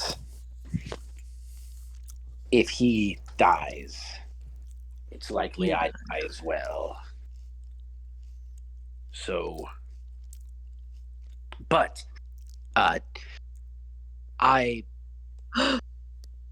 Milo. I may continue to serve him. I just Milo. At some point there, ultimately, he and we have very similar goals to a point, right until the end. That's it. That's what we do. When you go and talk to him, we ask him to help us take those 3 out. How? By figuring out how to sever speakers from their masters. And once you know, then you'll be free. I'm not sure it will be that simple, Silas, but well, we can try. I appreciate the plan, and I am fully invested in most of the plan. It's just, it's a good plan with. It's wishful I'll be. thinking, I know, but Listen. I've always had a plan, but until recently, he looks at Asger, and then he turns back and looks at the ground. Until recently, I've always had the plan, and the plan was to serve, and the plan was to continue and go on and kill who I needed to, and deceive who I needed to, and rise to what I needed to be. But now it's fallen. It's all fallen away. It's trickled out of my. The point is, I'm without a plan, and I'm going to talk to him. I'm granting him an audience, and I am not prepared.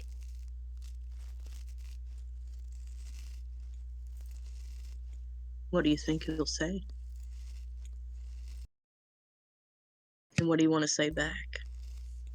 Well, he'll either say, "Thank you, my dear Praktulu. You've done my bidding well, and I commend you." Or maybe he'll say, "I'm no longer in need of your service. You have failed me.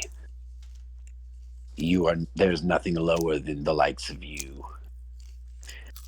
Or he'll say something somewhere in between those two things. I really don't fucking know.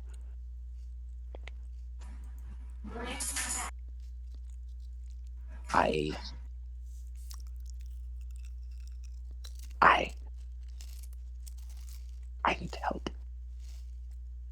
I don't know what to do. And we're gonna help you.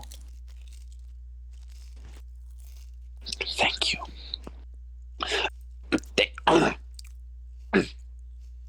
Thank you, Ponike. Thank you, Silas. Thank you, Asker. Silas offers his empty cup.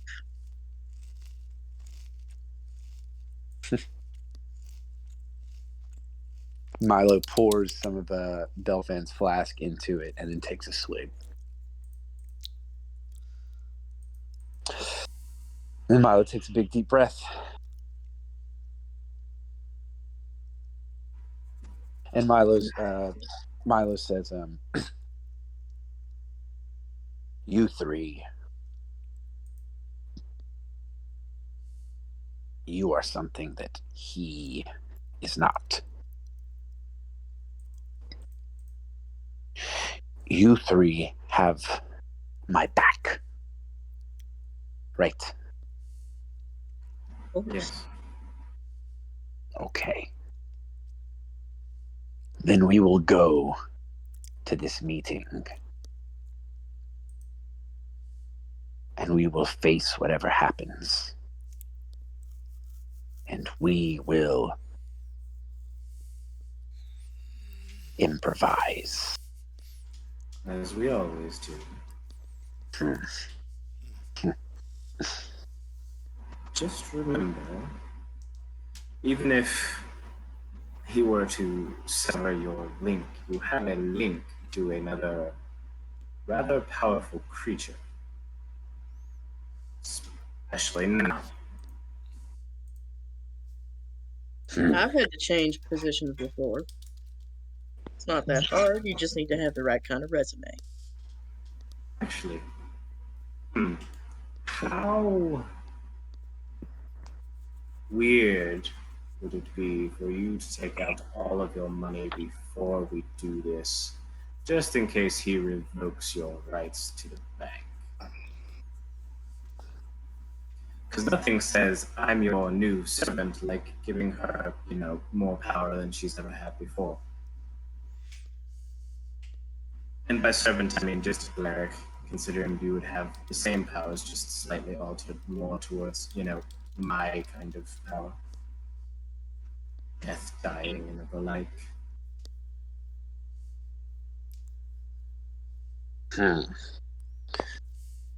Yes, I think a greater withdrawal might be in order. Do you think, Asger, do you have any? Do you feel Hell's presence here? Are you a conduit to her, even through this place?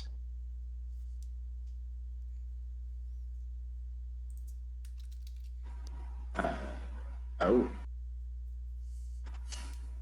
Unfortunately, just generally, no, I cannot. I can try and do a ritual and see if I can even get an inkling from her. But as of this moment, wherein the rest of the world I can feel her at all times, now I cannot.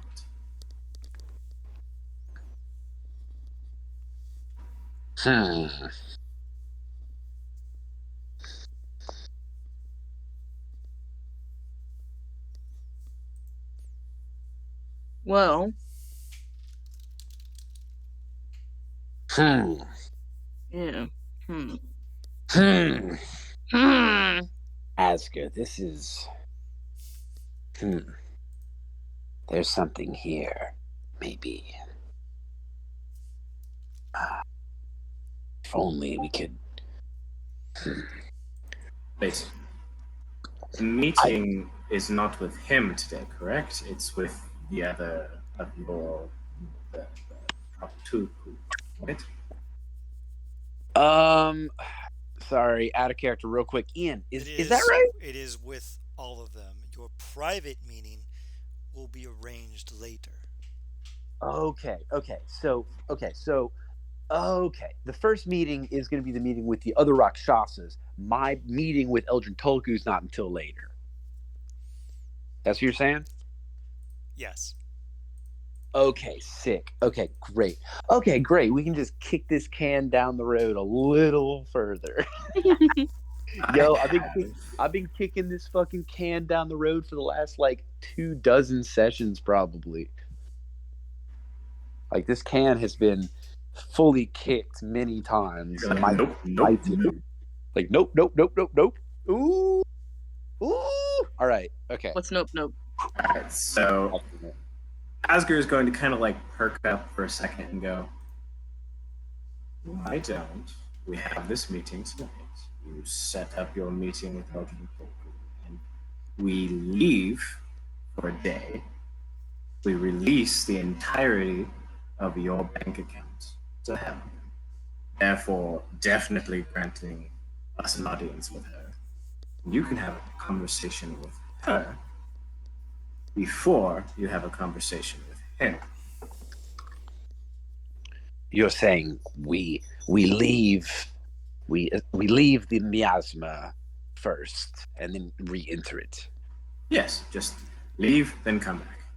Just It will be another problem, I'm sure, but dip out for a spell. A pit stop. This could work. a quick little detour to, how do you say, ensure the ace is up our sleeve, so to speak. Yes.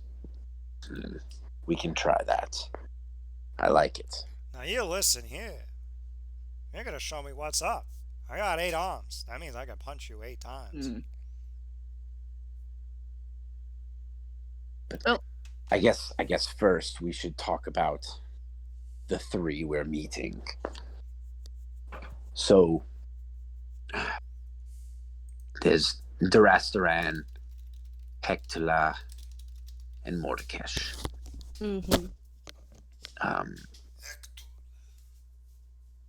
I would like to know about Duran because they were the one who gave me the dagger.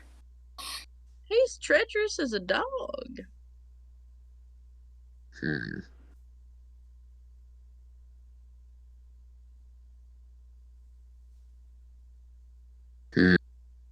Yes, Darastaran. He's not to be trifled with.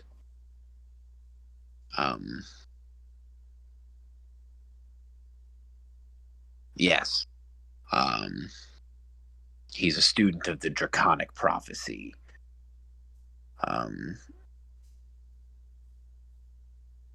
He always has his guards with him, 6 of them. His overlord resulted in the world we see before us now, with the overlords imprisoned. Belshalor was imprisoned in the Silver Flame, where the flame represents loyalty, goodness, and order. Belshalor embodies treachery, evil, and chaos. His strength usually manifests proportionate to the amount of strife and treason in the world. And so his overlord was undoubtedly weakened after the morning. I'm sure he won't be happy. Although also the Silver Flame was weakened even more. The Silver Flame is but a tiny ember ready to be snuffed out, and they will do so as soon as they have the capability to, which I've got to believe is Jaina. I would assume that's why they're wanting to speak to us now. possibly. Maybe they want us in on the plan. Maybe they only want us to think we're in on the plan. They're gonna kill her. Well, yes, they kind of have to. She's the one in control of the flame. I know, Oscar. Oh yes. She, but not her. Her, but not her alone. Yes, but in the end, they're all going to die anyway. I'm not letting that happen. No, in the end, they're all going to die anyway, unless you are no longer planning to do what our actual mission is. Oscar, you know what I mean. I'm not letting her go before.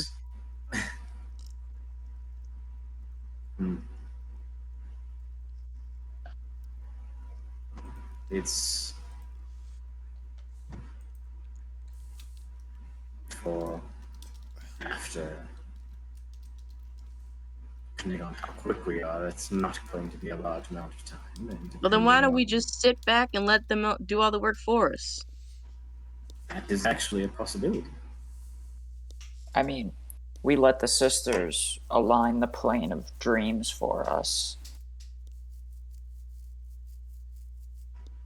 If we allow the fiends to have their way with the Silver Flame, the world will definitely be destabilized in a way that, well, I'm not sure exactly what would happen, but People will suffer if that happens, though.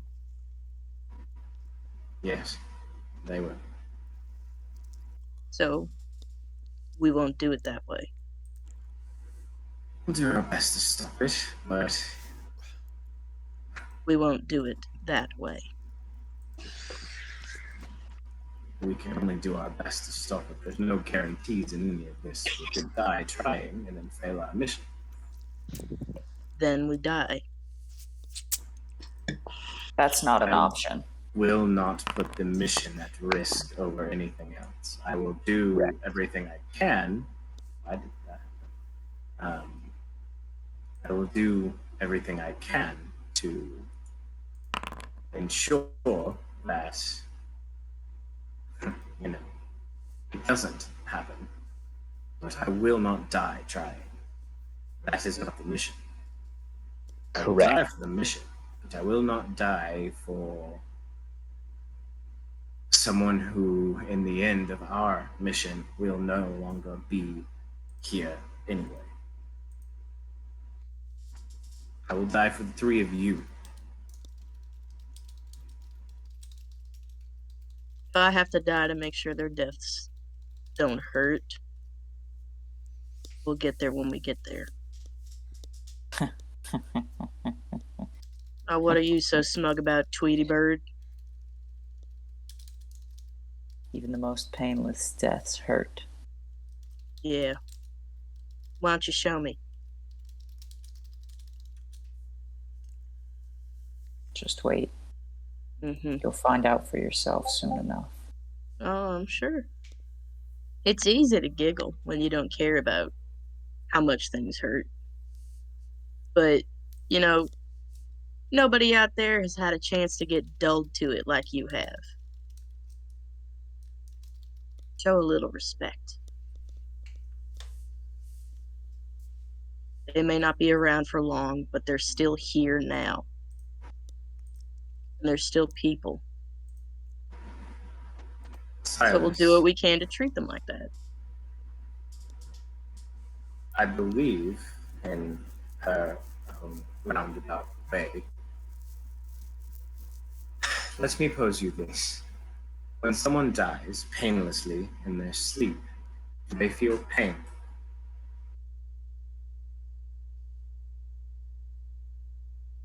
Wait, Hurt? you cut out in the middle. Oh. When someone dies in their sleep, do they feel pain? Does it hurt?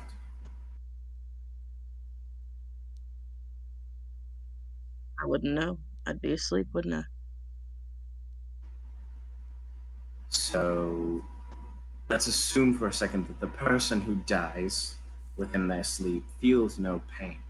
Do you think there is no pain involved in that death? Of course not. It'll happen all at once when we go, though. I'm just saying, if we can help it, which I'd like to as much as possible,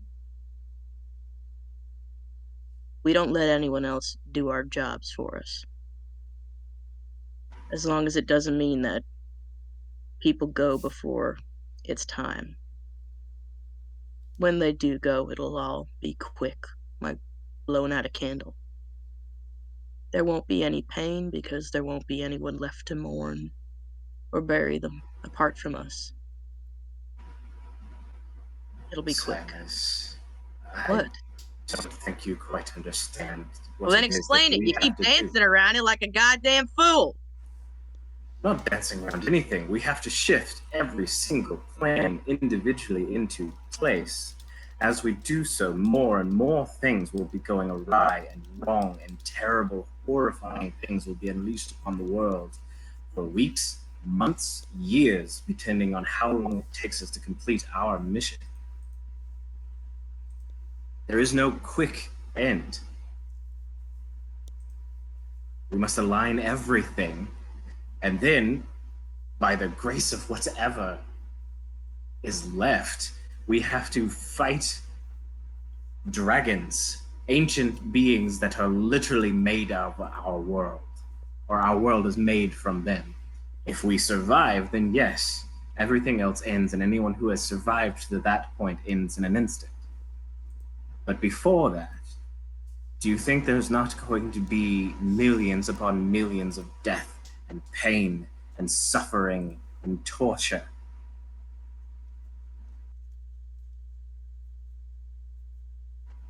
This world is going to end in a horrible hellfire, like which no existence has seen before. This is one of those times where the ends have to justify the means. We must succeed, or all we did was cause more pain, more problems for everyone in the world, and brought it to a quicker end than it maybe originally would have been prophesied. But if we succeed, we choose how to bring it back. We choose how to fix things.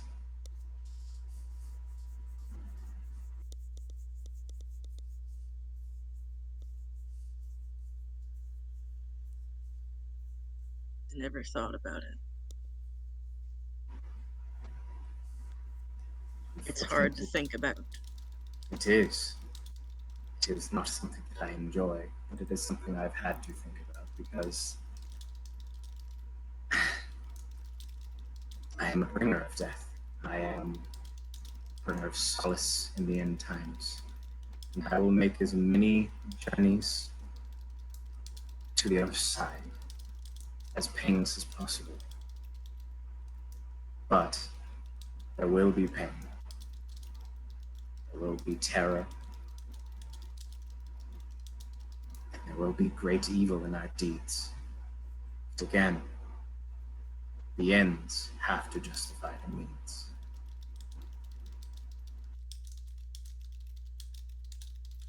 Fine.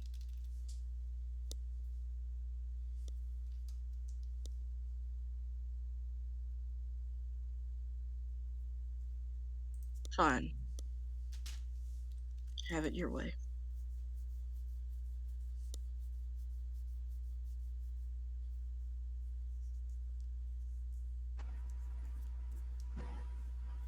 Let me be clear, I'm not saying this to dishearten you, or say that we shouldn't try and be as kind as possible to those that we can until their inevitable demise. But there will be a time that we cannot mitigate it any longer. We need you to be prepared for that, because we need you to succeed.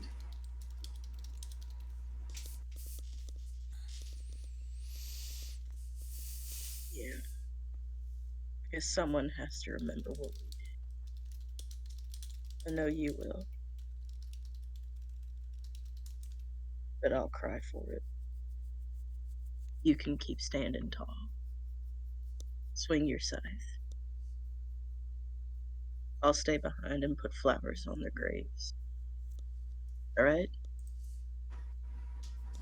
And Asgard just gives you the most, peaceful smile you've probably ever seen on him.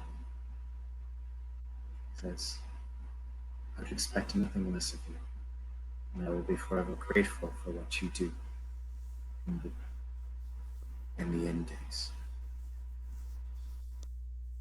Yeah. I'll have to think on what I gotta do.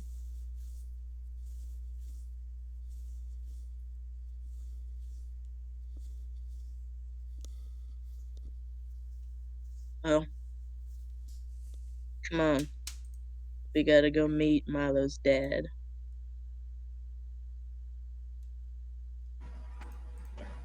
Not quite yet. That's the meeting. He tells him what to do, doesn't he?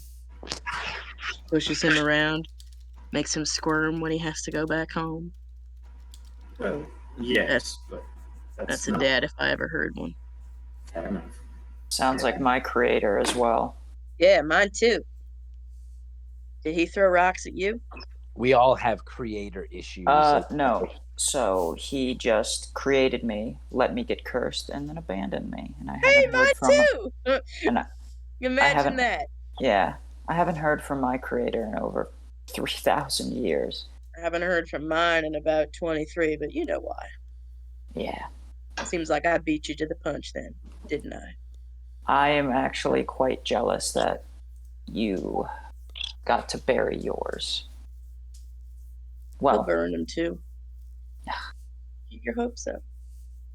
Silas gets up and the meanness you get when it's been a much longer day at work than you anticipated and people have been showing their ass to you all day. mm-hmm. And you're like, all right, motherfucker, you finish mopping. I'm going home. He has that air about him, and he has this smile that he gives it's a smile meant to bare his teeth. There's no joy in it, and he just curls one end of his lip and flashes a canine at you, and then he walks out of the door looking very unhappy. He grabs the flesh knob and turns it and walks out the door.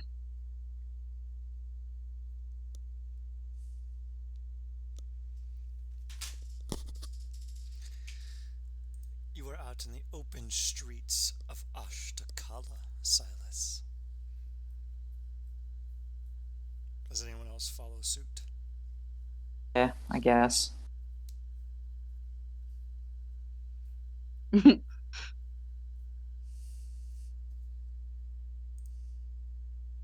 Off we go into the wild red yonder. in front of you. Cute. That's so cute. What the fuck?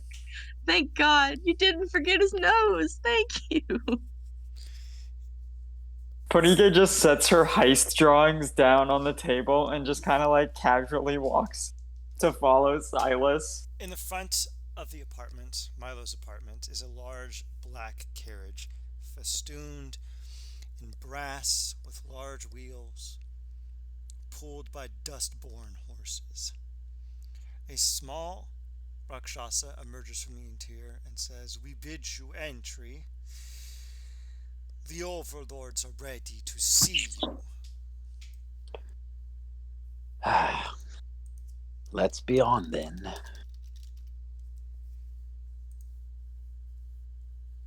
Milo enters. Fuck, wait. Silas would have gotten in first just because he was the first one out there, but I was answering a question about catnail clippers. Well, no, Milo's in charge. The clown will go after. And who enters next? I will. Mom.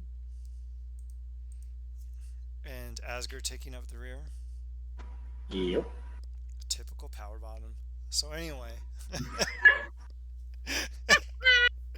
What lord does Milo serve again?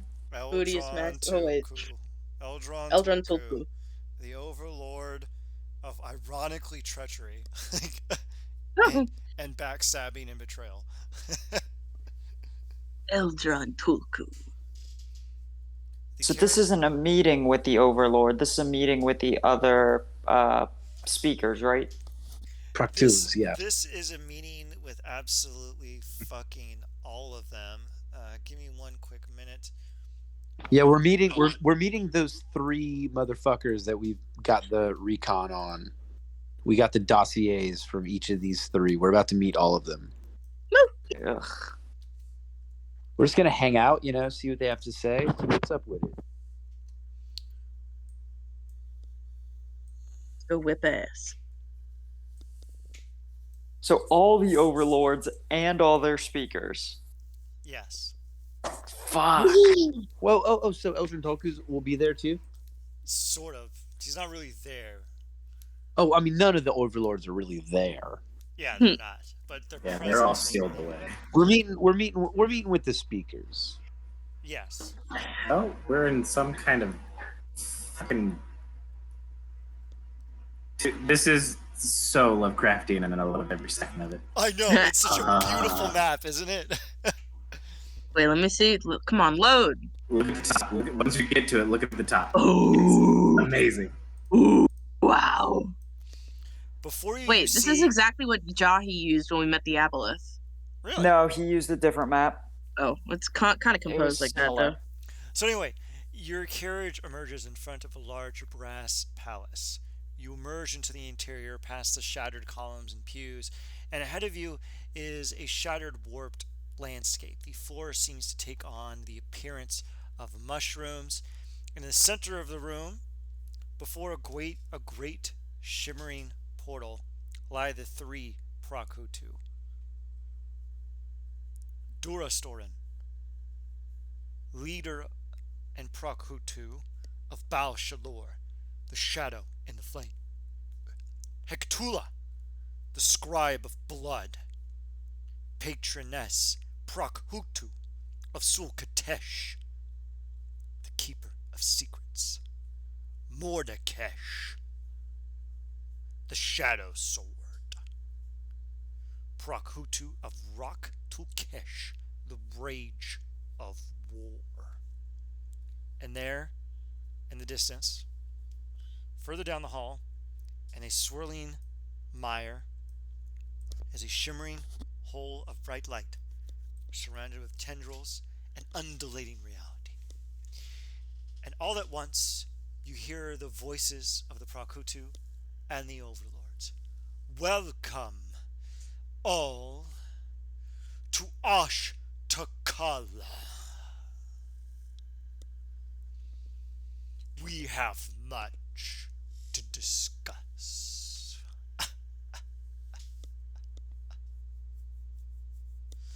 Now, Milo, Milo,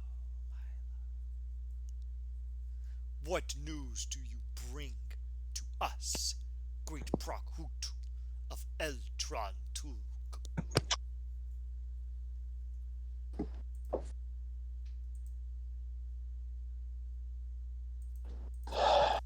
I bring news of triumph, news of destruction, news of blood. Blood I'm sure you know has been spilled. I'm sure you've all felt it. We are pleased by your actions. And we welcome your coterie into our great brood.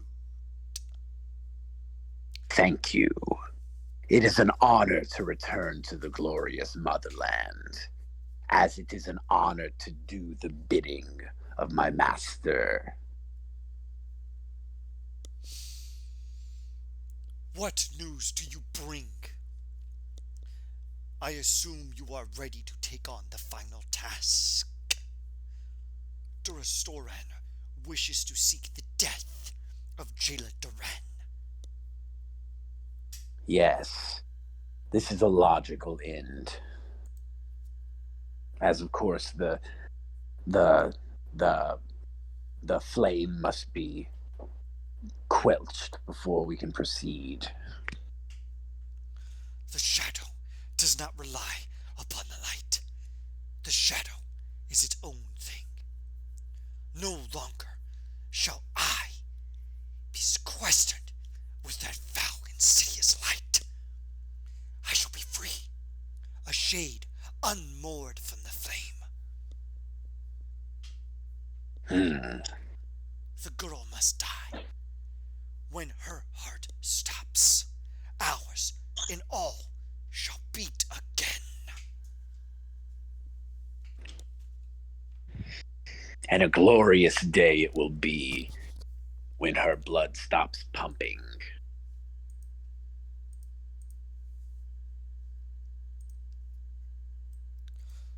Who is this strange thing, clad in black and white, that dares bare its teeth in the presence of us, the Almighty? Grits, not bears.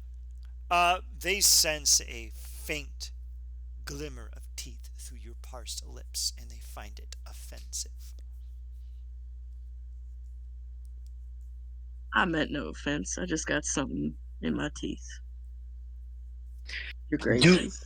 Do not have any misgivings about my compatriots' dental hygiene. We shall allow this transgression to transpire without any further commentary. Now, how shall we slay this little girl and free ourselves from the bounds of the foul light of the silver flame?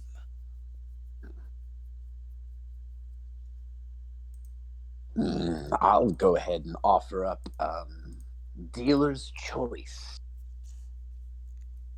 How would the shadow like to dispatch of the girl? I wish to plunge my blade into her chest, split her in two, and writhe in her entrails while they cool in the dead of night under the light of the August moon. Now that would give me much release. A touch pedestrian, but it would be a fine death for sure. You can never spurn the classics. They're classics for a reason. They are a bedrock upon which a house of sin may be built. We have our ancients scouring the landscape for this creature. Where do you... Duran does not dwell within Flame Keep. She has taken leave. Do you know where she is, Milo? I could guess, but I'm assuming you've got your leads.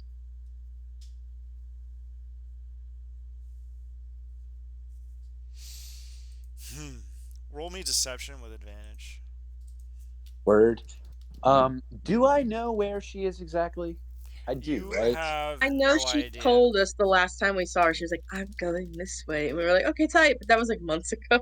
So Yeah. she's gone Okay. Roll. What am I rolling to deception? with advantage. All right. Let's see. Like, I'm just trying to figure out if I'm actually deceiving or if this is like, yo, bitch. I don't know. She's a Yo, little bitch, girl. I don't know. A lot of those. Well, you Yeah. said August moon, and so like August doesn't exist. Yeah, it means impressive or regal. It's also a Oh, word. cool.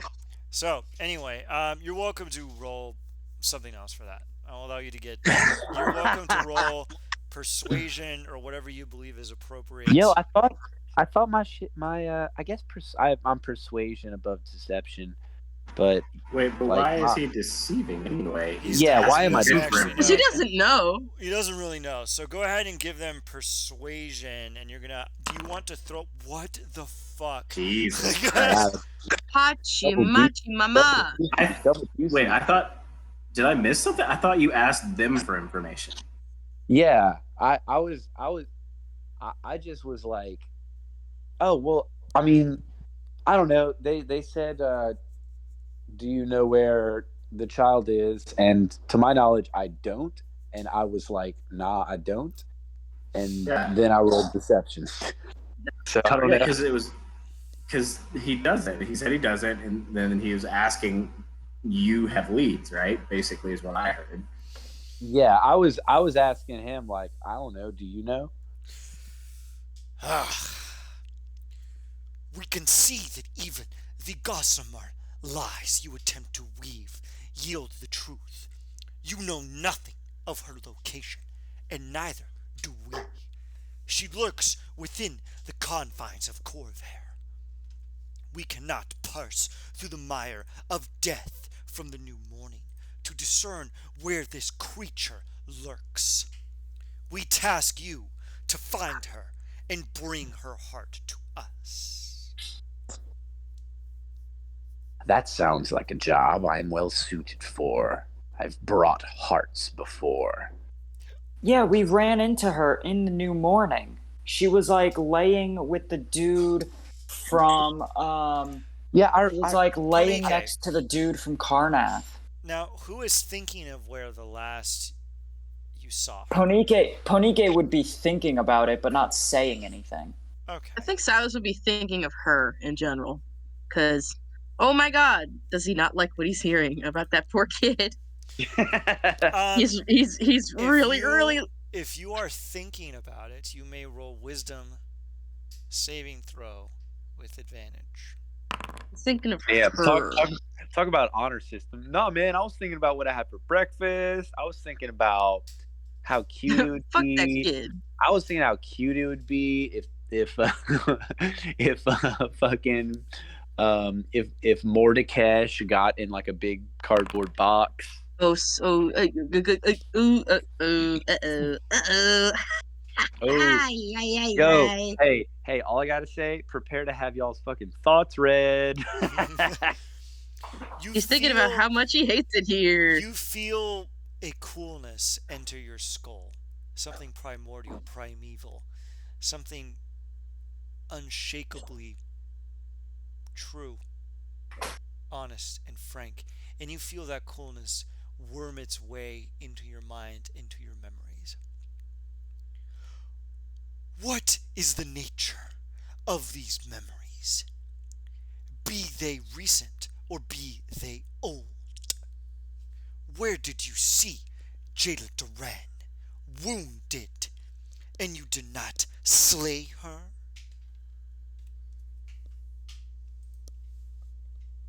If there's is this directed at me? They're still addressing me specifically, right? They're kind of setting it broadly. You all receive all the communications at the exact same time. Okay. Well, okay, that's you know what? My title is speaker, so I'm gonna speak for everybody. Do it, baby. This is your arc. This is my town. I run this fucking city. So Shit, say that again. Sorry, prompt me with that line. Were these memories new or old? You saw her wounded and you didn't slay her. Oh yeah, thank you. Good thing. Take an inspo If side just for having memory. That if never I've- happens. Thank you. Milo says, if I've learned anything in the past 3 million years, it's patience.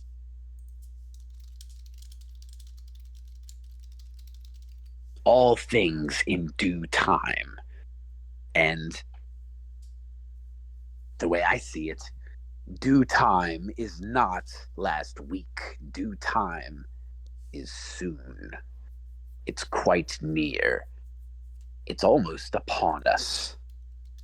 But it was not then.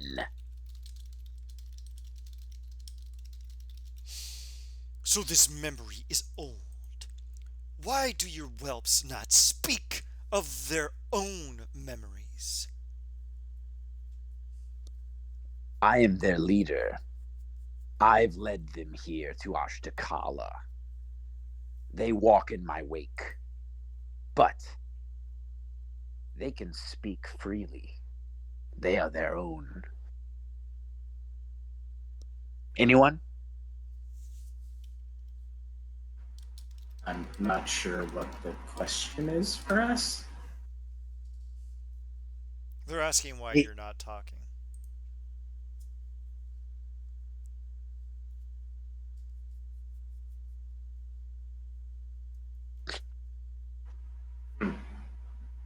Not our place, is it? Would you like us to talk? You may speak freely. Then I'll say this, and this alone. Milo speaks for me.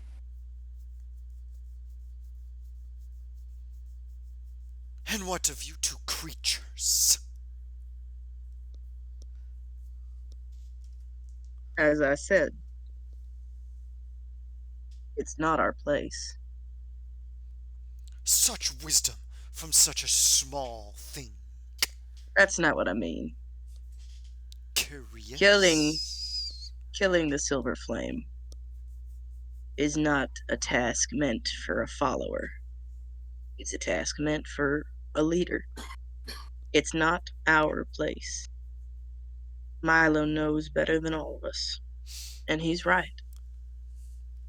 The time will be Peerless. soon. What of you? Creature? Asper remains dead silent. Ah, strong and silent.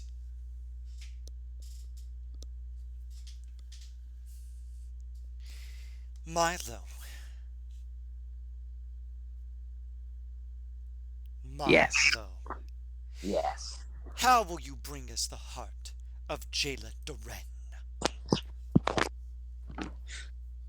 On a silver platter. Ha! Most befitting. Ensure that it is not iron. We find it most distasteful. Naturally.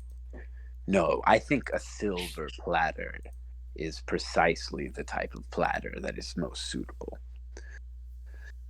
That or obsidian, but I just find that tasteful. Ha! What more do you wish to ask of us while we are here? Not much, just you know, how are things? Like how are you all personally? What's been happening with you? We are as well as we can in the waning ends of days. You may see about us that Ashtakala is less than what she was in the ages past.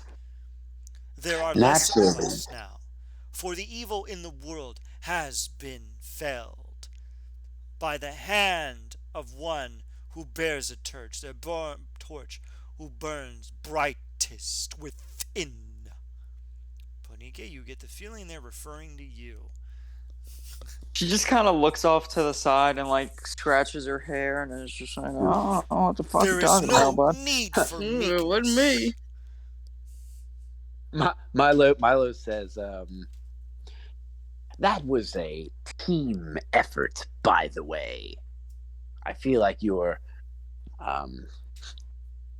laying all of the credit down at one of our feet when we are, in fact, a unit. You can suck my unit. Got him. Damn, get fucking Corey. shot. Suck my unit. God, have y'all? That was All right, a. we're gonna get back into it. So, Milo also chimes in. And what of you two? He kind of points at the other. Who? Wait, I'm sorry. Who's the barbarian guy is speaking right now, right? they're all kind of speaking to you collectively at once. Oh, god damn it! They're doing the Greek chorus thing. Fuck. Okay, I was gonna turn it back on them and be like, well, you're talking. How about you two start talk? Like, turn the same thing they just did on us with like, why aren't your other people talking? But okay, whatever. They're doing the damn Greek chorus thing. That ruins my fun. Okay. Well, yeah. In that case, shit. Let's see. Oh, okay. How about this? Then is our business here concluded? I will fetch the girl's heart for you, and we will all bring about our perfect resolutions by freeing all of our overlords together. Right? Wondrous that you see the vision of millions of years of planning. Now that the faithful can be sundered wherever they dwell, we may truly be free. Wonderful, wonderful. You may meet us after this meeting in our private quarters. We all wish to speak with you. Step Sounds lovely. forward. However, for you may know that it wishes to speak with you.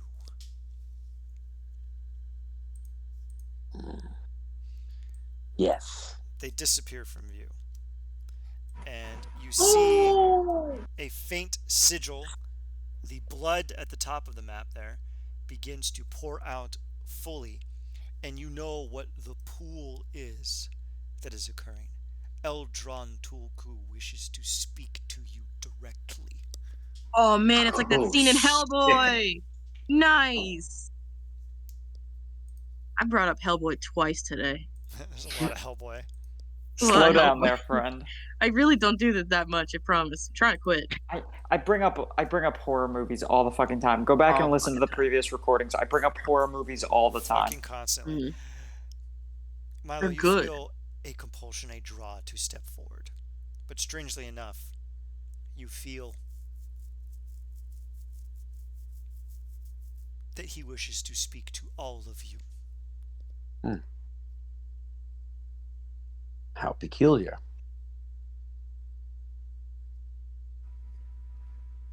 I'm side by side with Milo. Ponike will also throw her metaphorical hat into this metaphorical ring.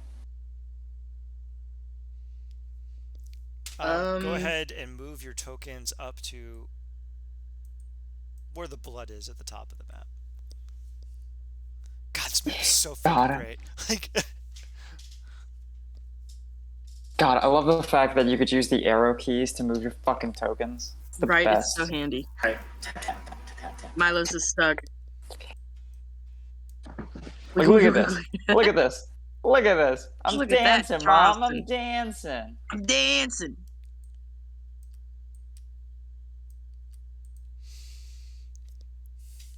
Can we go to a Blood. Fiendish nightclub? Yes, I wrote one. So Well. you start. I did everything. So you feel the blood begin to course around your feet, and you feel a cool presence wash over you.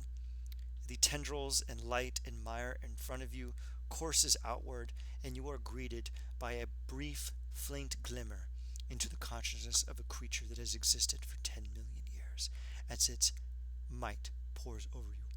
Ah, Milo. It has been a very long time, Milo. I am pleased to see that you have arrived, and you have brought compatriots. Yes. Yes, I have. Milo like drops to one knee. There is no need for the formalities, Milo. Now tell me, speaker, how close are we to the tasks I have set you out to accomplish? My lord, we are very, very close. You may speak freely. No other creature may spy upon communion with the likes of I, and your friends, honored guests, may also avail themselves of the secrecy that lays before us. You may speak freely.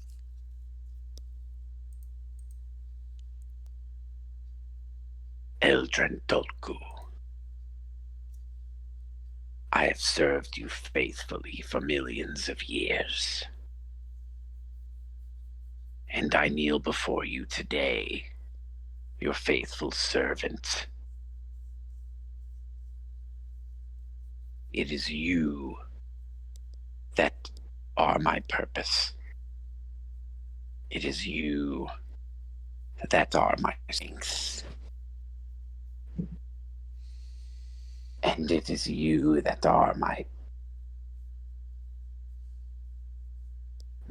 fate. My fate. The years have taught you well, my dear Milo. Did you enjoy the gifts that I brought upon you all? Yes. Yes.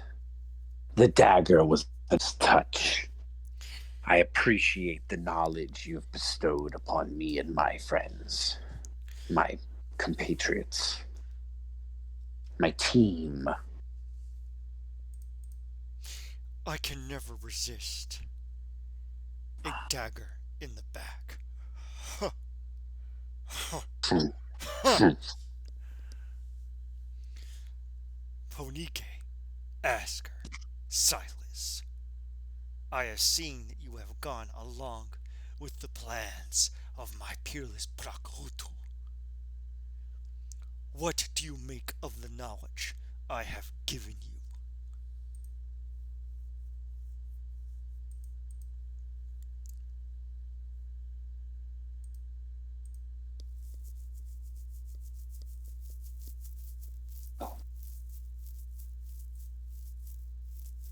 An awful lot.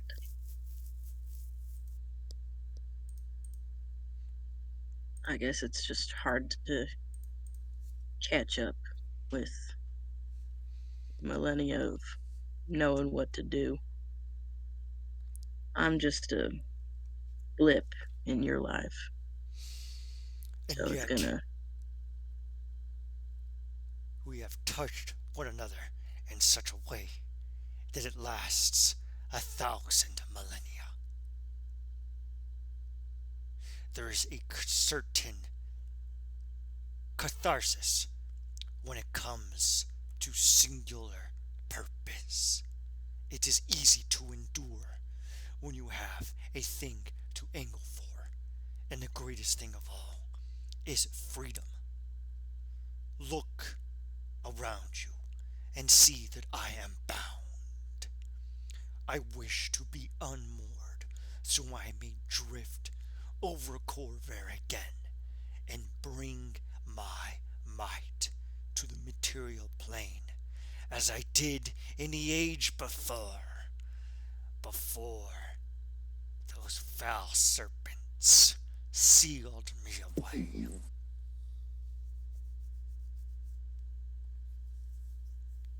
Oh, a little thing. Overlords are actually not canonically gods. A dread bitch. Milo's dad.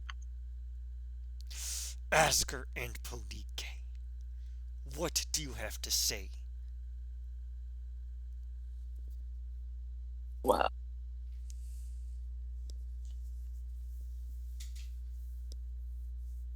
if we what are your plans once you're free? My plans are to rule over Corvair and press the backs of mortals into service once again, as they once were in the times prior. It will return to an old order that has been wiped from the memories of men, and you shall be allowed to serve over them as my stewards.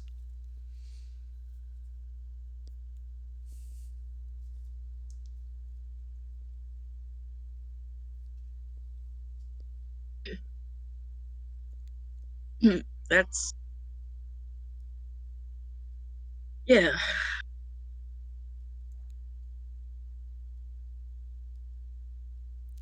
You have reservations? That's the I'm thing about not believing something. For 1,000,000 years, you waver. Milo is incapable of thinking of anything other than his mission. I know. That much I do know. Pardon me. Do you know what I would have you do with Jailer Duran?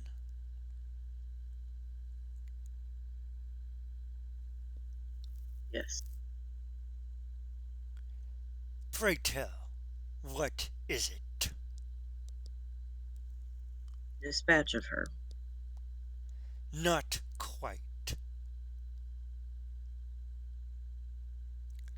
Durastoran needs the silver flame and its receptacle in order to free Baal Shalor. Jailer would be excellent bait in order to kill Durastoran and Hectula and Mordakesh. Use her to slay the others. She is powerful enough to destroy the 3 of them. Then, when they are destroyed, you press the blade of my dagger that I have given to you, Ponike, into her back, and she will die. The blade that was pressed into my back. Yes. I like. Out of character, use- I thought Durastan gave me the blade. Roll insight. Okay. Yeah, the blade that I got stabbed with said it was from Durastoran. Mine's from Hectula.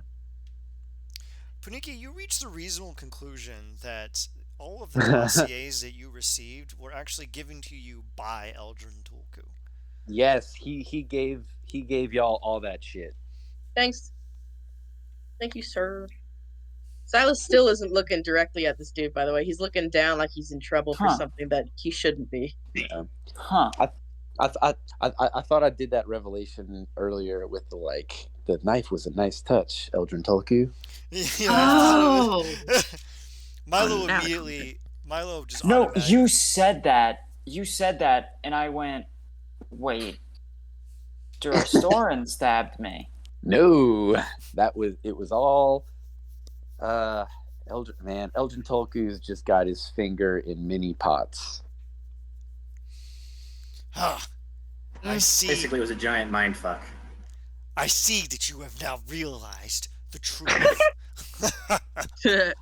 Took you long enough, suckers. Ha ha ha. This is one of my favorite schemes. I'm also very fond of backstabbing. Fiends tend to not see it coming. They don't have 360 vision. It's very ironic. I enjoy it deeply. Now, press that dagger into Jayla Durand, and she will die. Bring her corpse to me, and I will be rid of my bounds. And then Corvair will yet again know the name of Eldrantulku.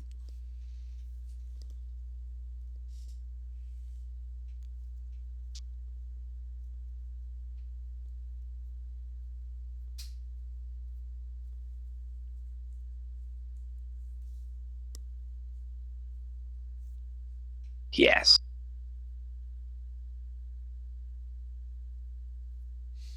You feel a faint chill kind of course through your spine for a moment, Milo. Do I sense apprehension in your vision? Do you fear you cannot kill Jayla Duran?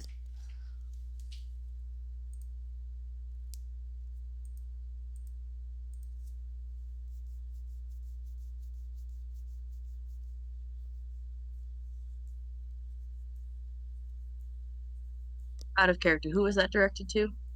Everyone.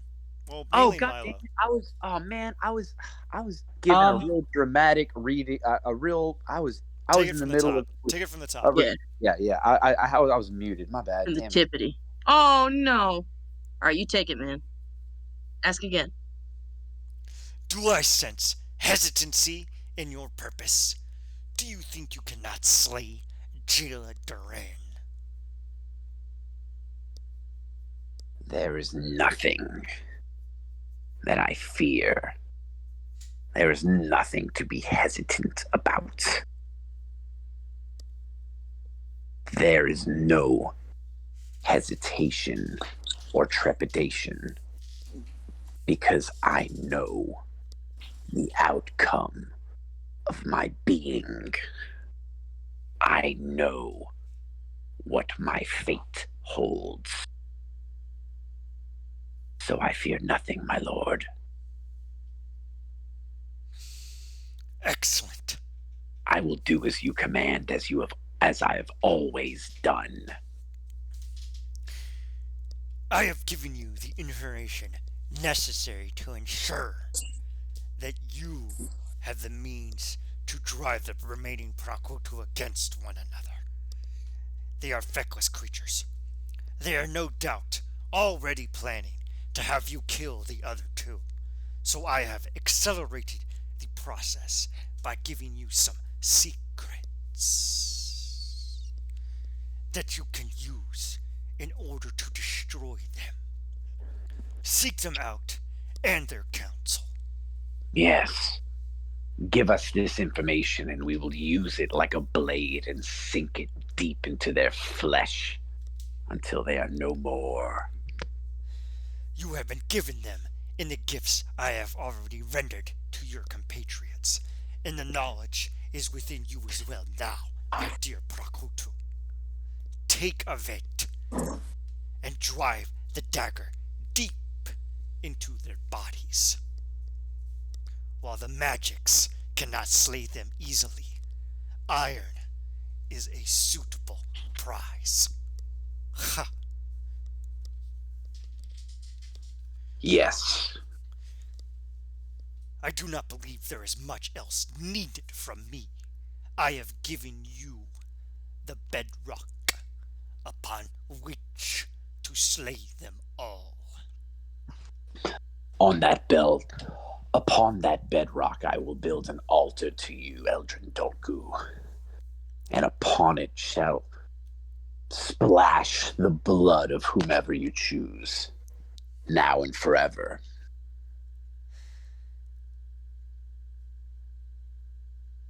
The seas of blood you have drained from me sate my thirst, but I require a few more drops. And then I shall be free and you shall have your powers in full again, my beloved Prakhutu.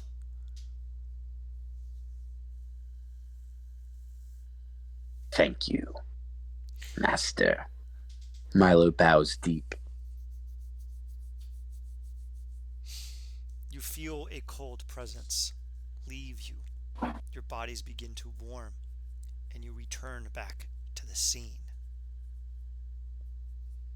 The room is empty.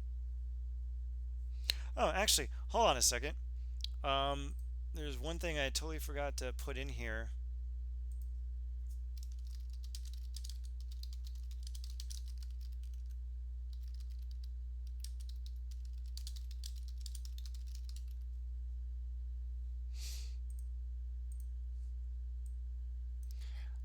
I'm just gonna open this up really quick, and only the people with true sight see this. So, yeah. Oh. When you return, these troops are around you, invisible. Wait, what? Wait a minute. Wait a minute. Hold on. They were not there when you entered, but they are there when you left. Milo and Asger, you immediately apprehend that you are being spied upon.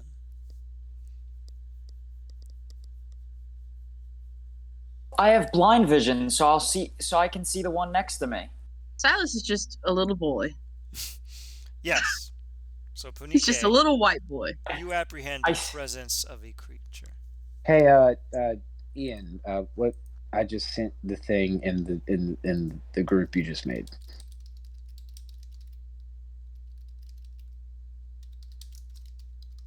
Oh, okay. Word up. Word up. Bird up.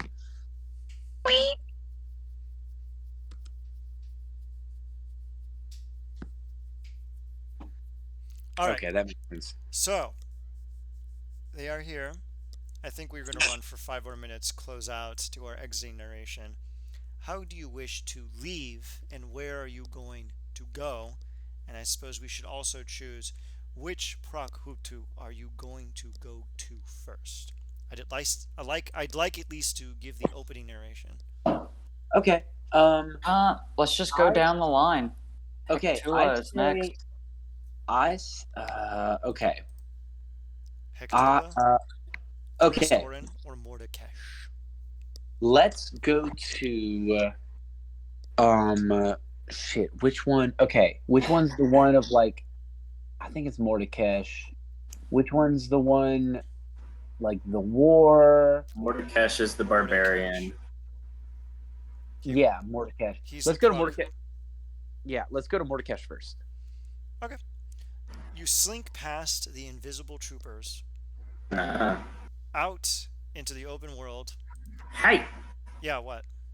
I said, What do you want to do? As I go by this last one down here in the corner. Because I'm sure they probably don't think they can see me. Hear what I want Go ahead. to trick them to see if they're paying attention. Go ahead and make me a athletics check. Okay. I don't think they have a single skill. They do not. Yeah. You put your spear forward. You see the guy look at you, definitely get out of the way, somewhat. You trip him. You see him cast silence upon himself as he then falls upon the ground, not making a sound. How do you react? Oh, I just look down and go, your instincts need to be better. And I walk You see out of the him room. disappear in a puff of smoke. You emerge out into the halls, making your way down, where you eventually arrive in a large stadium. You enter the front doors, and ahead of you, in a swirling blue mire, you see Mordekash, the Shadow Sword, fighting 3 archdruids and 3 archmages. As they pelt him with spells, he laughs and shrugs them off, digging his blade deep into their bodies, splitting them in half, rending them limb from limb. Ah! And to think I've only killed thousands today. What would he think? Ah, welcome, my guests. He flings his swords. He has multiple around his kind of bandolier, slaying the remaining archdruids and archmages, who disappear into nothingness, their bodies slumping to the floor. Welcome to my palace. What would you care to fight? Perhaps, he looks at Ponike, a building full of orphans? She just puts her head in her hands. She just fucking face palms and just goes, and just looks at the ground. Perhaps tear the head off of a lesser demon, slowly wrenching it off. He looks at you, Silas.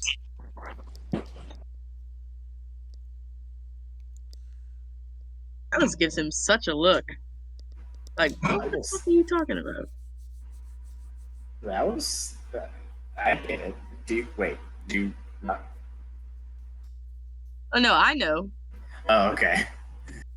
Silas is starting to get an idea now. Why am I not known for usurping a land and becoming the lady and Because ending everyone a does war? that. Not everyone burns down churches full of kids. But I usurped the land by burning down things. Oh, that makes it all better. I prefer Ponike, the call- usurper. Ask her. I remember some of your earlier days in the war.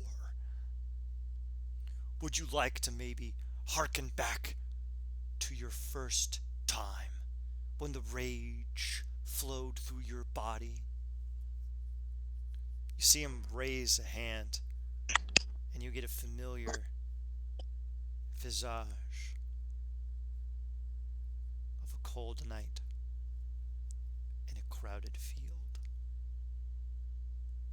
And that's where we're going to close it out for today. Good shit. Oh